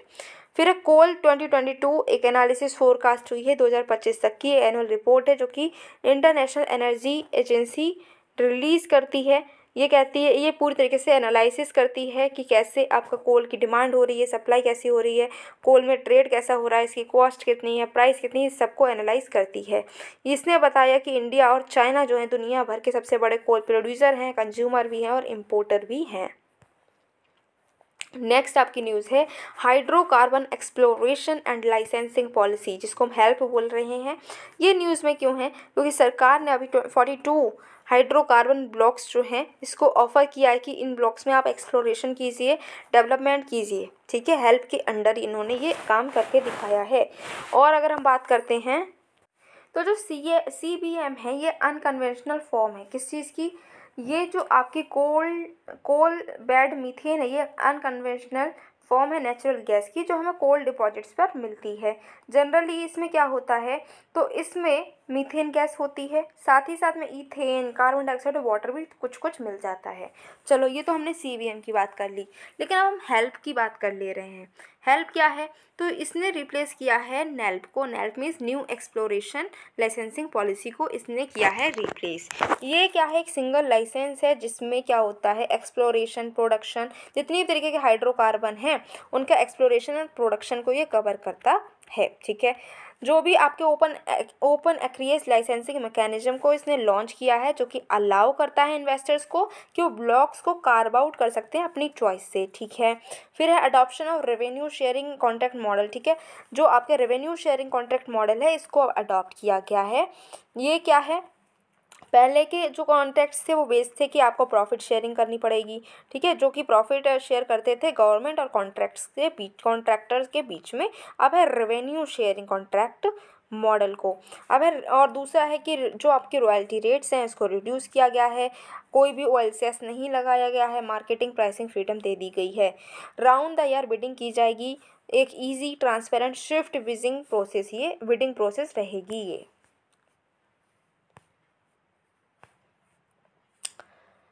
रिलेटेड न्यूज़ की बात करें तो ONGC जो है अपने ही वे में है कि वो क्या कर सकता है, विंध्यन बेसिन को कॉमर्शलाइज करने की राह में चल रहा है। ये क्या है? विंध्यन बेसिन जो है ये सेंट्रल पार्ट ऑफ इंडिया में लाई करता है, आपको पता ही है। विंध्यन बेसिन जो है ये बाउंडेड है, इसके आसपास क्या क्या है? तो सोन नर्मदा जियो फ्रैक्चर है साउथ में, ग्रेट बाउंड्री फॉल्ट है वेस्ट में, मुनग्यार सहरसा रिज है ईस्ट में, और Bundelkhand massif and Indo Gangetic plains है नॉर्थ में। ठीक है, ये 9th प्रोड्यूसिंग बेसिन होगा इंडिया का, और 8th जो है वो होगा ONGC का। ठीक है, इतना हमें याद रखना है। नेक्स्ट जो टॉपिक है वो बात करता है नेचुरल गैस पाइपलाइन टैरिफ के बारे में, अथोराइजेशन के बारे में, और कैपेसिटी रेगुलेशंस। ठीक है, जो आपकी रेगुलेशंस आई हैं अभी न्यूज़ में इसलिए है क्योंकि PNGRB जो है उसने क्या किया है, उसने अमेंड किया है natural gas pipeline tariff authorisation capacity regulations को। अगर हम और न्यूज़ की बात करते हैं तो इसका एम है कि ये एक्सेस देना चाहता है नेचुरल गैस की एक्सेस देना चाहता है कॉम्पिटिटिव एंड अफोर्डेबल रेट्स पर। ठीक है, जिससे कि 1 नेशन 1 ग्रिड और 1 टैरिफ ऑब्जेक्टिव को अचीव किया जा सके। ये जो अमेंडमेंट्स हैं ये क्या है? ये स्टेपिंग स्टोन की तरह काम करेंगे, जिससे कि हम यूनिफाइड टैरिफ रेगुलेशंस को इम्प्लीमेंट कर सकते हैं, और वो इफ़ेक्टिव होंगे 1 अप्रैल 2023 से। गैस सेक्टर में और कौन कौन से डेवलपमेंट्स हुए हैं? तो वर्ल्ड का first compressed natural gas terminal बनाया गया है। कहाँ पर? जो ये है भावनगर गुजरात में ये बनाया गया है। एक्सपेक्ट किया जा रहा है कि 2026 तक ये ऑपरेशनल हो जाएगा। ये जो है डेवलप होगा यूजिंग द PPP अप्रोच। ठीक है, इसमें कार्गो हैंडलिंग कैपेसिटी होगी 1.5 मिलियन मीट्रिक टन्स की 1 साल में। ठीक है, ये डायरेक्ट डोर स्टेप कनेक्टिविटी को भी प्रोवाइड करेगा। नेक्स्ट है इंडियन गैस एक्सचेंज। ठीक है, ONGC पहला हमारी इंडिया का गैस जो आपका E&P कंपनी बन गई है, जो कि डोमेस्टिक गैस में ट्रेड करेगी। ठीक है, कहाँ पर? इंडियन गैस एक्सचेंज में। ये एक सब्सिडायरी है इंडियन एनर्जी एक्सचेंज की, जो कि ट्रेडिंग प्लेटफॉर्म है नेचुरल गैस के लिए। ये अलाउ करती है कि जो बायर्स और सेलर्स हैं नेचुरल गैस के, वो ट्रेड कर सकते हैं स्पॉट मार्केट में भी और फॉरवर्ड मार्केट में भी। किसके लिए? नेचुरल गैस को इंपोर्ट करने के लिए। 3 इसके हब हैं जहाँ पर ट्रेडिंग होगी, दहेज एंड हजीरा जो गुजरात में है, काकीनाडा आंध्र प्रदेश में है।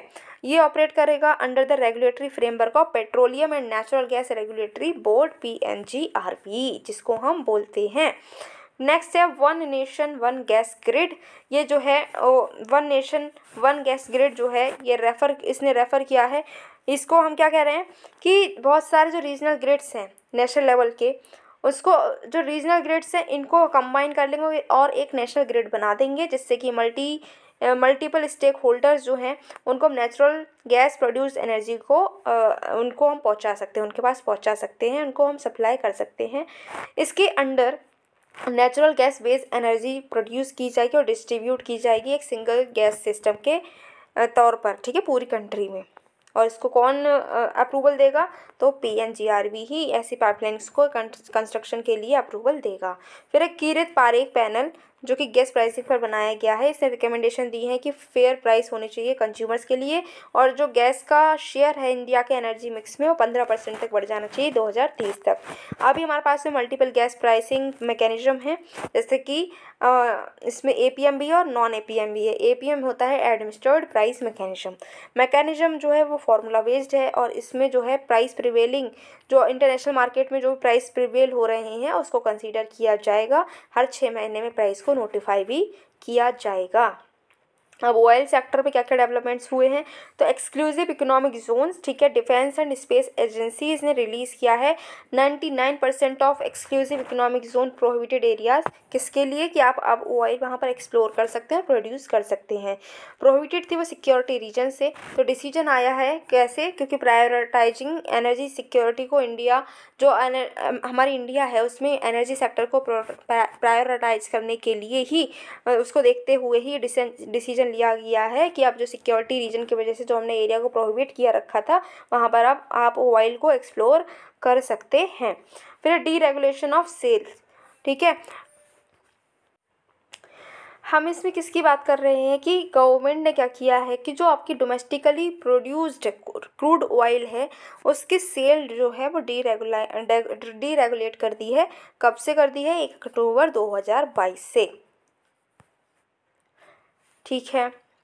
अभी पहले क्या हुआ था कि पहले इसने क्या किया था, जो कंडीशंस थी पहले की हमारी उसको इसने वेव ऑफ करा है। पहले की कंडीशन क्या थी, पहले की कंडीशन थी कि जो प्रोडक्शन है, शेयरिंग कॉन्ट्रैक्ट्स है, कि हमें क्या करना है कि क्रूड ऑयल जो है उसको हम बेचेंगे सरकार को ही, ठीक है। अब ये जो है उस टाइम पर एक्सपोर्ट्स जो हैं वो परमिसिबल नहीं थे, जितना भी आपको बेचना है जो क्रूड ऑयल है उसको प्रोड्यूस करके आप सरकार को ही बेचेंगे, उसका एक्सपोर्ट नहीं कर सकते हैं। लेकिन अब ये जो कंडीशन थी इसको ख़त्म कर दिया गया है। नेक्स्ट न्यूज़ है, रशिया जो है वो इंडिया की सेकेंड बिगेस्ट ऑयल सप्लायर बना है, ठीक है। रशिया ने सऊदी अरेबिया की जगह ले ली है।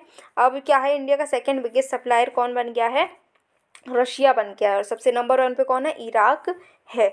रशिया जो है क्रूड ऑयल को डिस्काउंटेड रेट्स पर बेच रहा है इंडिया को। इंडिया जो है 3rd लार्जेस्ट कंज्यूमर है ऑयल की, जो जिसमें से 80% इम्पोर्टेड होता है, ठीक है। टॉप अगर हम ऑयल सप्लायर देखें 2021 में, तो सबसे पहले Iraq, Saudi Arabia, UAE, US, Nigeria. अब क्या हुआ, जो सऊदी अरेबिया की जगह पर कौन आ गया है, रशिया आ गया है। नेक्स्ट न्यूज़ है ऑयल बॉन्ड्स। तो ऑयल बॉन्ड क्या है, एक प्रॉमिसरी नोट होते हैं जिसको हमारी सरकार इशू करती है। किसको इशू करती है, ऑयल मार्केटिंग कंपनीज़ को, ठीक है। वो कैश नहीं देती है, वो सीधे ये जो बॉन्ड्स है वो दे देती है इन ऑयल मार्केटिंग कंपनीज़ को। इसकी नीड ये है कि जब आपके फ्यूल प्राइसेस हाई हो जाते हैं कंज्यूमर्स की, तो गवर्नमेंट डायरेक्ट करती है ऑयल मार्केटिंग कंपनीज़ को कि वो चार्ज करे कंज्यूमर से लेस प्राइस, और बैलेंस जो है वो गवर्नमेंट पे कर देती है, ठीक है। अगर गवर्नमेंट जो है कैश में पे करेगी तो वो उसी पर्सन से टैक्स ले लेगी जिससे उसने कलेक्ट किया है मनी, ठीक है। जो पैसा कलेक्ट करेगा उससे टैक्स ले लिया जाएगा। इसकी जगह पर ये ऑयल बॉन्ड्स को इशू करती है और कहती है कि जो कंज्यूमर उनसे कम रुपए लो, ठीक है। उसके बाद एनर्जी सेक्टर से रिलेटेड कुछ इन्फॉर्मेशन है जिसको हम देखेंगे। सबसे पहला है एनर्जी पावर्टी। एनर्जी पावर्टी को हम फ्यूल पावर्टी भी बोलते हैं। 2 तरीके से इसको डिफाइन किया गया है। एनर्जी एसेसिबिलिटी, मतलब कि इलेक्ट्रिसिटी का एक्सेस ही नहीं है। फिर एनर्जी अफोर्डेबिलिटी, मतलब कि हाउस होल्ड जो है वो इनएफिशिएंट और पॉल्यूटिंग एनर्जी सोर्सेज पर डिपेंड हैं। नेक्स्ट है कालेश्वरम लिफ्ट इरिगेशन प्रोजेक्ट। तो जो मिनिस्ट्री ऑफ जल शक्ति हैं उन्होंने कहा है कि Kaleshwaram lift irrigation project eligible नहीं है, उसको हम नेशनल प्रोजेक्ट स्कीम जो है तेलंगाना की उसमें हम इंक्लूड नहीं कर सकते, ठीक है, क्योंकि तेलंगाना ने इन्वेस्टमेंट क्लियरेंस ऑब्टेन किया है सेंटर से, ठीक है। तो अभी जो कालेश्वरम लिफ्ट इरिगेशन प्रोजेक्ट है ये नेशनल प्रोजेक्ट स्कीम में इंक्लूड नहीं है। ये एक मल्टीपर्पस इरिगेशन प्रोजेक्ट है, गोदावरी रिवर पर बना हुआ है। ये इम्प्लीमेंट किया जा रहा है, जो आपकी नेशनल प्रोजेक्ट स्कीम है इसको इम्प्लीमेंट किया गया है कि हम क्या कर सकें, आइडेंटिफाइड नेशनल प्रोजेक्ट्स हैं इसको हम जल्दी से जल्दी कंप्लीट करा सकें जिससे कि लोगों की भलाई हो सके। नेक्स्ट है UN energy plan of action. अभी क्या हुआ है कि जो प्लान ऑफ एक्शन जो है 2025 तक, इसको लॉन्च किया है यूएन एनर्जी ने, ठीक है। ग्लोबल एनर्जी क्राइसिस चल रही है, इसीलिए इन्होंने क्या किया, इस प्लान ऑफ एक्शन को लॉन्च किया है। ये एक मेजर स्टेप है जिससे कि लार्ज स्केल एक्शन ले सके और सपोर्ट जो ज़रूरी है कि क्लीन एनर्जी की तरफ हमें मूव करना चाहिए, वो हम यहाँ से अचीव कर पाएंगे। किसने रिलीज़ की है भाई? यूएन एनर्जी ने। तो यूएन एनर्जी को भी हम देख लेते हैं। यूएन एनर्जी क्या है? यूएन एनर्जी एक यूनाइटेड नेशंस का मैकेनिज्म है, किसके लिए? कि इंटर एजेंसी कोलैबोरेशन हो सके एनर्जी की एरिया में। ये एक मल्टी डिसिप्लिनरी रिस्पॉन्स है कि हम SDG 7 को अचीव कर सके। तो आपको याद रखना है SDG 7 किससे रिलेटेड है? क्लीन एनर्जी की तरफ। नेक्स्ट है पीसो। पीसो क्या है? तो PESO is petroleum and explosives safety organisation. Government ने इसरो को एग्जेम्प्ट किया है कि वो अब जो है यूज़ और स्टोरेज और जो सॉलिड प्रोपेलेंट है स्पेस रॉकेट्स के लिए, इसको उन्होंने नॉट लेने की ज़रूरत नहीं है, अब उनको एग्जेम्प्ट कर लिया गया है। पहले इनको एक लाइसेंस लेना पड़ता था, ठीक है। पीसो को हम पहले डिपार्टमेंट ऑफ एक्सप्लोजिव्स बोलते थे। ये इसका हेडक्वार्टर नागपुर में ही एक नोडल एजेंसी है जो कि हजार्डस सब्सटेंस को कैसे स्टोर करना है, कैसे उसका यूज़ करना है, इसको रेगुलेट करती है। Explosive act 1884, petroleum act 1934 related news के अंडर ये काम करती है, रूल्स के अंडर ये काम करती है। आर्म है किसकी? DPIIT की, जो कि ministry of commerce and industry के अंडर आता है। फिर नेक्स्ट है VMCL11 प्रोजेक्ट। ये क्या है? तो cabinet committee on economic affairs ने अप्रूव किया है कि एडिशनल इन्वेस्टमेंट किया जाएगा भारत पेट्रो रिसोर्सेज लिमिटेड के द्वारा, जिससे कि हम VMCL11 कंसेशन प्रोजेक्ट को ब्राज़ील में बना सकें, उसको डेवलप कर सकें। ये एक होली ओन्ड सब्सिडायरी है भारत पेट्रोलियम कॉरपोरेशन लिमिटेड की। फिर है पेट्रोलियम कोक या फिर पेट कोक। ये क्या होता है? तो इंडिया ने पहला अपना कार्गो जो है वेनेजुएला से रिसीव किया है 2022 में, किसका? पेट कोक का। ये एक कार्बोनेशियस प्रोडक्ट है जो कि ऑयल रिफाइनिंग प्रोसेस से मिलता है। इसकी कैलोरीफिक वैल्यू बहुत ज़्यादा होती है, कोल से भी ज़्यादा होती है, लेकिन ये सल्फ़र डाइऑक्साइड को बहुत ज़्यादा रिलीज़ करता है। फ्यूल की तरह हम इसको यूज़ कर सकते हैं बहुत सारी जगह पर, जैसे सीमेंट में, लाइम किल्स में, गैसिफिकेशन यूनिट्स में, इंडस्ट्रियल बॉयलर्स में, ठीक है। कार्बन सोर्स की तरीके से हम यूज़ कर सकते हैं। जो सुप्रीम कोर्ट है उसने इसका यूज़ बैन किया था NCR में, दिल्ली NCR में इसका यूज़ बैन कर दिया गया था। अब जो हमारी लास्ट कैटेगरी है वो है मिसलेनियस। कुछ बच्चे जो टॉपिक है उनको हम देखेंगे। अभी क्या हुआ है कि इकोनॉमिक्स का नोबेल प्राइज़ मिला था 2022 में, किसको मिला है देखते हैं। तो रॉयल स्वीडिश अकेडमी है साइंस की, उसने डिसाइड किया कि वो Sveriges Riksbank prize in economic sciences वो उनको देंगे। किसके लिए? क्योंकि उन्होंने रिसर्च की थी कि बैंक्स ऑफ फाइनेंशियल क्राइसिस, ठीक है। तो उन्होंने किसको दिया है? रिक्सबैंक को ये प्राइज़ दिया है, ठीक है, इकोनॉमिक साइंस में। विनर्स कौन कौन है और रिसर्च क्या किया है? तो ये जो प्राइज़ है ये 3 इकोनॉमिस्ट को दिया गया है। एक है बर्नानके, ठीक है, दूसरे हैं Douglas W Diamond and third one is Philip H Dybvig, ठीक है।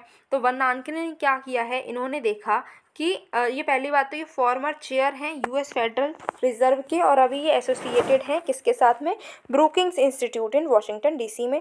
डगलस W डायमंड और फिलिप H डिबिक की बात करें तो प्रोफेसर्स हैं बैंकिंग एंड फाइनेंस के।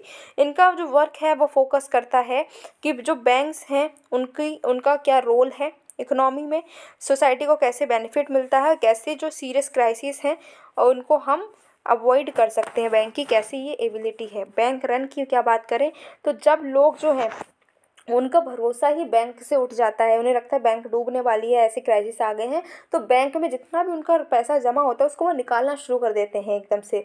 इसको हम बोलते हैं बैंक रन, ठीक है। अगर ऐसा बार बार लोग करते रहे, बहुत सारे लोग अपना पैसा निकालने की कोशिश करें बैंक से, तो बैंक जो है वो भी कैसा हो जाएगा? बैंकरप्सी की कगार पर हो जाएगा, कंगाल हो जाएगा। अब इन्होंने जो रिसर्च की है उसके बारे में बात करते हैं। तो बर्नानके ने क्या किया है? बर्नानके ने जो ग्रेट डिप्रेशन आया था 1930s में, इसको एनालाइज किया। उनकी स्टडी से पहले बैंक फेलियर्स को देखा जाता था। इन्होंने जब स्टडी की उससे पहले क्या होता था कि लोग मानते थे कि बैंक फेल हो गई, इसकी वजह से फाइनेंशियल क्राइसिस आए।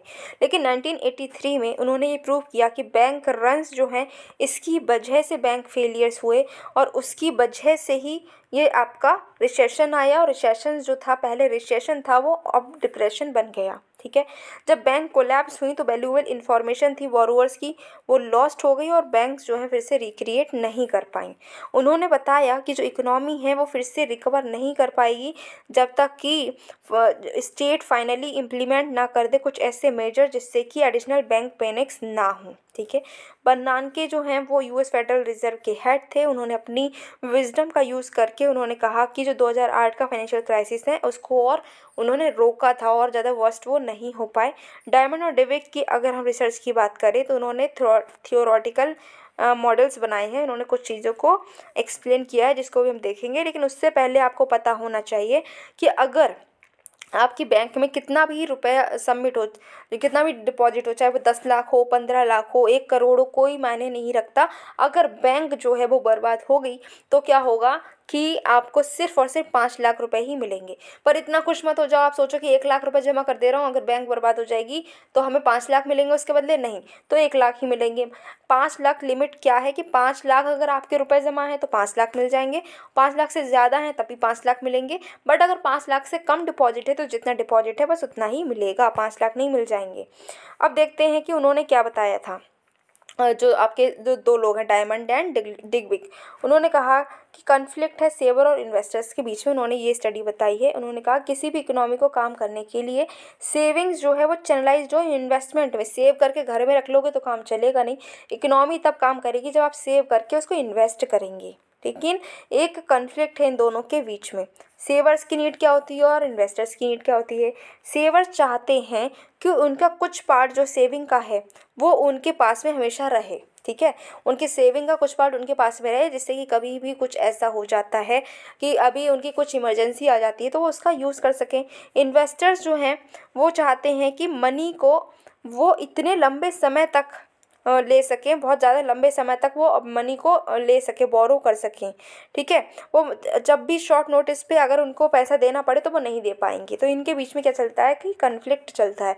सेवर्स चाहते हैं कि जब भी हमें शॉर्ट नोटिस पे पैसा चाहिए हो तो हमें पैसा मिल जाए। इन्वेस्टर्स चाहते हैं कि हमें एक लंबे समय तक पैसा मिले, शॉर्ट नोटिस पे पैसा हमसे मांगा ना जाए। यही इनके बीच में कन्फ्लिक्ट है, ऐसा इन्होंने बताया। डायमंड और जो डिविग हैं उन्होंने क्या कहा, उन्होंने बताया कैसे बैंक जो है इस प्रॉब्लम का सल्यूशन प्रोवाइड करते हैं। बैंक जो है इंटरमीडियरीज की तरह काम करते हैं, तो वो डिपॉजिट लेते हैं बहुत सारे सेवर से, उनको कहते हैं कि जब उनका मन हो वो पैसा निकाल सकते हैं, और वो जो बोरोवर्स हैं उनको लंबे समय तक लोन प्रोवाइड करते हैं।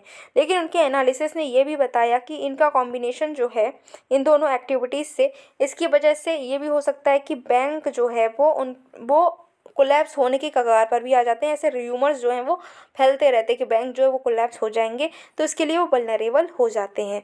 बहुत सारे सेवर्स अगर एक साथ ही बैंक में पैसा निकालने चले जाएंगे तो ये हो ही जाएगा कि बैंक कोलैप्स हो जाएगा। ठीक है, ये जो डेंजरस डायनेमिक्स है इसको हम रोक सकते हैं कि अगर डिपॉजिट इंश्योरेंस जो है वो प्रोवाइड किया जाए गवर्नमेंट के द्वारा, और हमारी सरकार ने तो ये प्रोवाइड करा भी है। 5 लाख का इंश्योरेंस हमें मिल जाता है डिपॉजिट पर। नेक्स्ट है अपना standards national action plan snap 22। ये जो टॉपिक है ये न्यूज़ में क्यों है, तो ड्राफ्ट SNAP स्नैप जो है इसको रिलीज़ किया है ब्यूरो ऑफ इंडियन स्टैंडर्ड्स ने। इन्होंने प्रपोज किया कुछ एक्शंस को। इन्होंने कहा कि कुछ एक्शंस जो हैं वो लेने चाहिए जिससे कि जो ये इनेबल करा जाएगा इसको कि वो मैंडेट जो है नेशनल स्टैंडर्ड्स बॉडी की तरीके से, और स्टैंडर्ड्स जो इनको देने हैं उसको ये फुलफ़िल कर सकते हैं इफ़िशिएंटली और टाइमली मैनर में। कुछ की फीचर्स की बात करें तो स्पेसिफिक फोकस दिया जाएगा कि कुछ स्टैंडर्ड्स हैं उनको डेवलप किया जाएगा और अपडेट किया जाएगा। ठीक है, जिससे कि हम UN SDG 2030 को अचीव कर सकें। प्रपोजल लाया गया है कि कुछ टेक्नोलॉजी जैसे कि semiconductor, IT services, information and communication, उनको भी BIS के अंडर लेकर आना चाहिए। अब जो सर्टिफिकेशन मार्क्स है, कौन कौन से सर्टिफिकेशन मार्क्स हैं वो उनको हम देखते हैं। तो ISI मार्क हम सब ने देखा है, ये क्या है, तो ये BIS ने सर्टिफाई किया है। ये इंडस्ट्रियल प्रोडक्ट्स पर यूज़ होता है। ये कुछ प्रोडक्ट्स के लिए तो बहुत ही ज़्यादा मैंडेटरी है, जैसे कि इलेक्ट्रॉनिक्स के लिए तो ये बहुत ज़्यादा मैंडेटरी है और कुछ के लिए वॉलंटरी है। एग मार्क एग्रीकल्चरल प्रोडक्ट्स के लिए यूज़ होता है। इसको इशू करते हैं directorate of marketing and inspection, ministry of agriculture and farmers के अंदर ये आते हैं। FPO मार्क की बात करें तो इसको इशू करती है ministry of food processing industries. जितने भी फूड प्रोसेस्ड आपके फ्रूट हैं, जितने भी प्रोसेस्ड फ्रूट प्रोडक्ट हैं इंडिया में, चाहे वो पैकेज्ड फ्रूट बेवरेज हो, फ्रूट जैम हो, उन सब के लिए ज़रूरी है कि एफपीओ मार्क उन पर होना चाहिए। BIS हॉलमार्क की बात करें तो जो प्रेशियस मेटल्स होते हैं जैसे गोल्ड है, सिल्वर है, उस पर ये ज़रूरी होता है हॉलमार्क। ये बताता है कि कितनी प्योरिटी है उस मेटल में।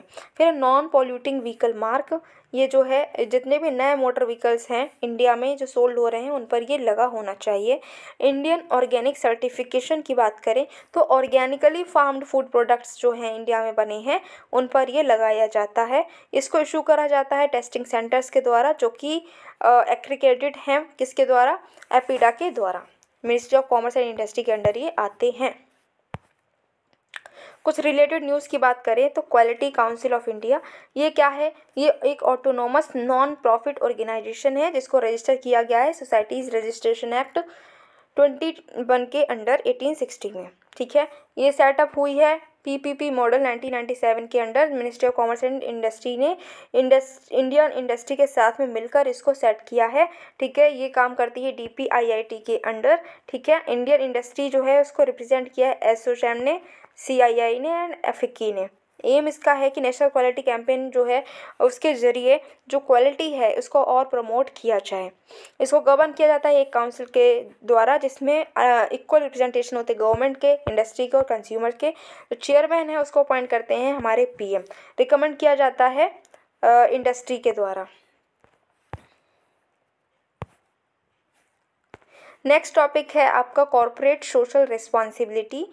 अभी ये न्यूज़ में क्यों है तो MCA ने रिलीज़ की है companies corporate social responsibility policy amendment rules 2022। इन्होंने अमेंड किया है कंपनी CSR पॉलिसी रूल्स 2014 को।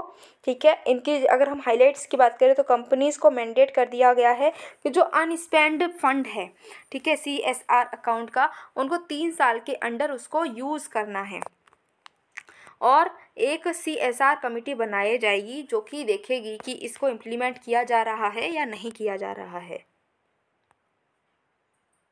जो भी एक्सपेंडिचर होगा सोशल इम्पैक्ट असेसमेंट का उसको इसमें इंक्लूड किया जा सकता है, लेकिन जो एक्सपेंडिचर है वो सिर्फ 2.5% ही होगा, उससे ज़्यादा नहीं होगा, या फिर 50 लाख। ठीक है, जो भी ज़्यादा है 2.5% या फिर 50 लाख, जो भी ज़्यादा है उसको एक्सपेंडिचर के तौर पर यूज़ कर सकते हैं, उससे ज़्यादा नहीं। जो आपका सोशल इम्पैक्ट असेसमेंट है वो ज़रूरी है ऐसे बिजनेसेस के लिए जिनकी 10 करोड़ से ज़्यादा जो CSR बजट है। ठीक है, और ऐसे प्रोजेक्ट्स जिनका आउटले 1 करोड़ या ज़्यादा है तो उनका आपको सोशल इम्पैक्ट असेसमेंट करना ज़रूरी है। सोशल कॉर्पोरेट रिस्पॉन्सिबिलिटी की अगर हम बात करें तो ये कमिटमेंट है कंपनीज़ को द्वारा कि उनको सोशल और इकोनॉमिक कंसर्न्स जो हैं उनको लिए कुछ काम करना पड़ेगा। भाई वो काम क्यों कर रही हैं, वो पैसा किससे कमा रही हैं, किसके रिसोर्सेज का यूज़ करती हैं, वो सोसाइटी के रिसोर्सेज को ही यूज़ कर रही हैं, तो उनकी ये फ़र्ज़ बन जाता है कि सोसाइटी के वेलफेयर के लिए भी तो कुछ काम करें। इसीलिए ये आपकी एक CSR रिस्पॉन्सिबिलिटी इम्पोज की गई है किस पर, बिजनेसेस पर। कौन सी कंपनीज को करना पड़ता है, ऐसी कंपनीज जिनकी नेटवर्थ 500 करोड़ से ज़्यादा हो, टर्नओवर 1000 करोड़ से ज़्यादा हो और उनका प्रॉफिट जो है 5 करोड़ से ज़्यादा हो, तो उनको करना पड़ेगा CSR। 2% उनको अपनी जितनी भी CSR एक्टिविटीज़ है उसमें जितना प्रॉफिट होता है उसका 2% इनको CSR एक्टिविटीज़ में स्पेंड करना पड़ता है।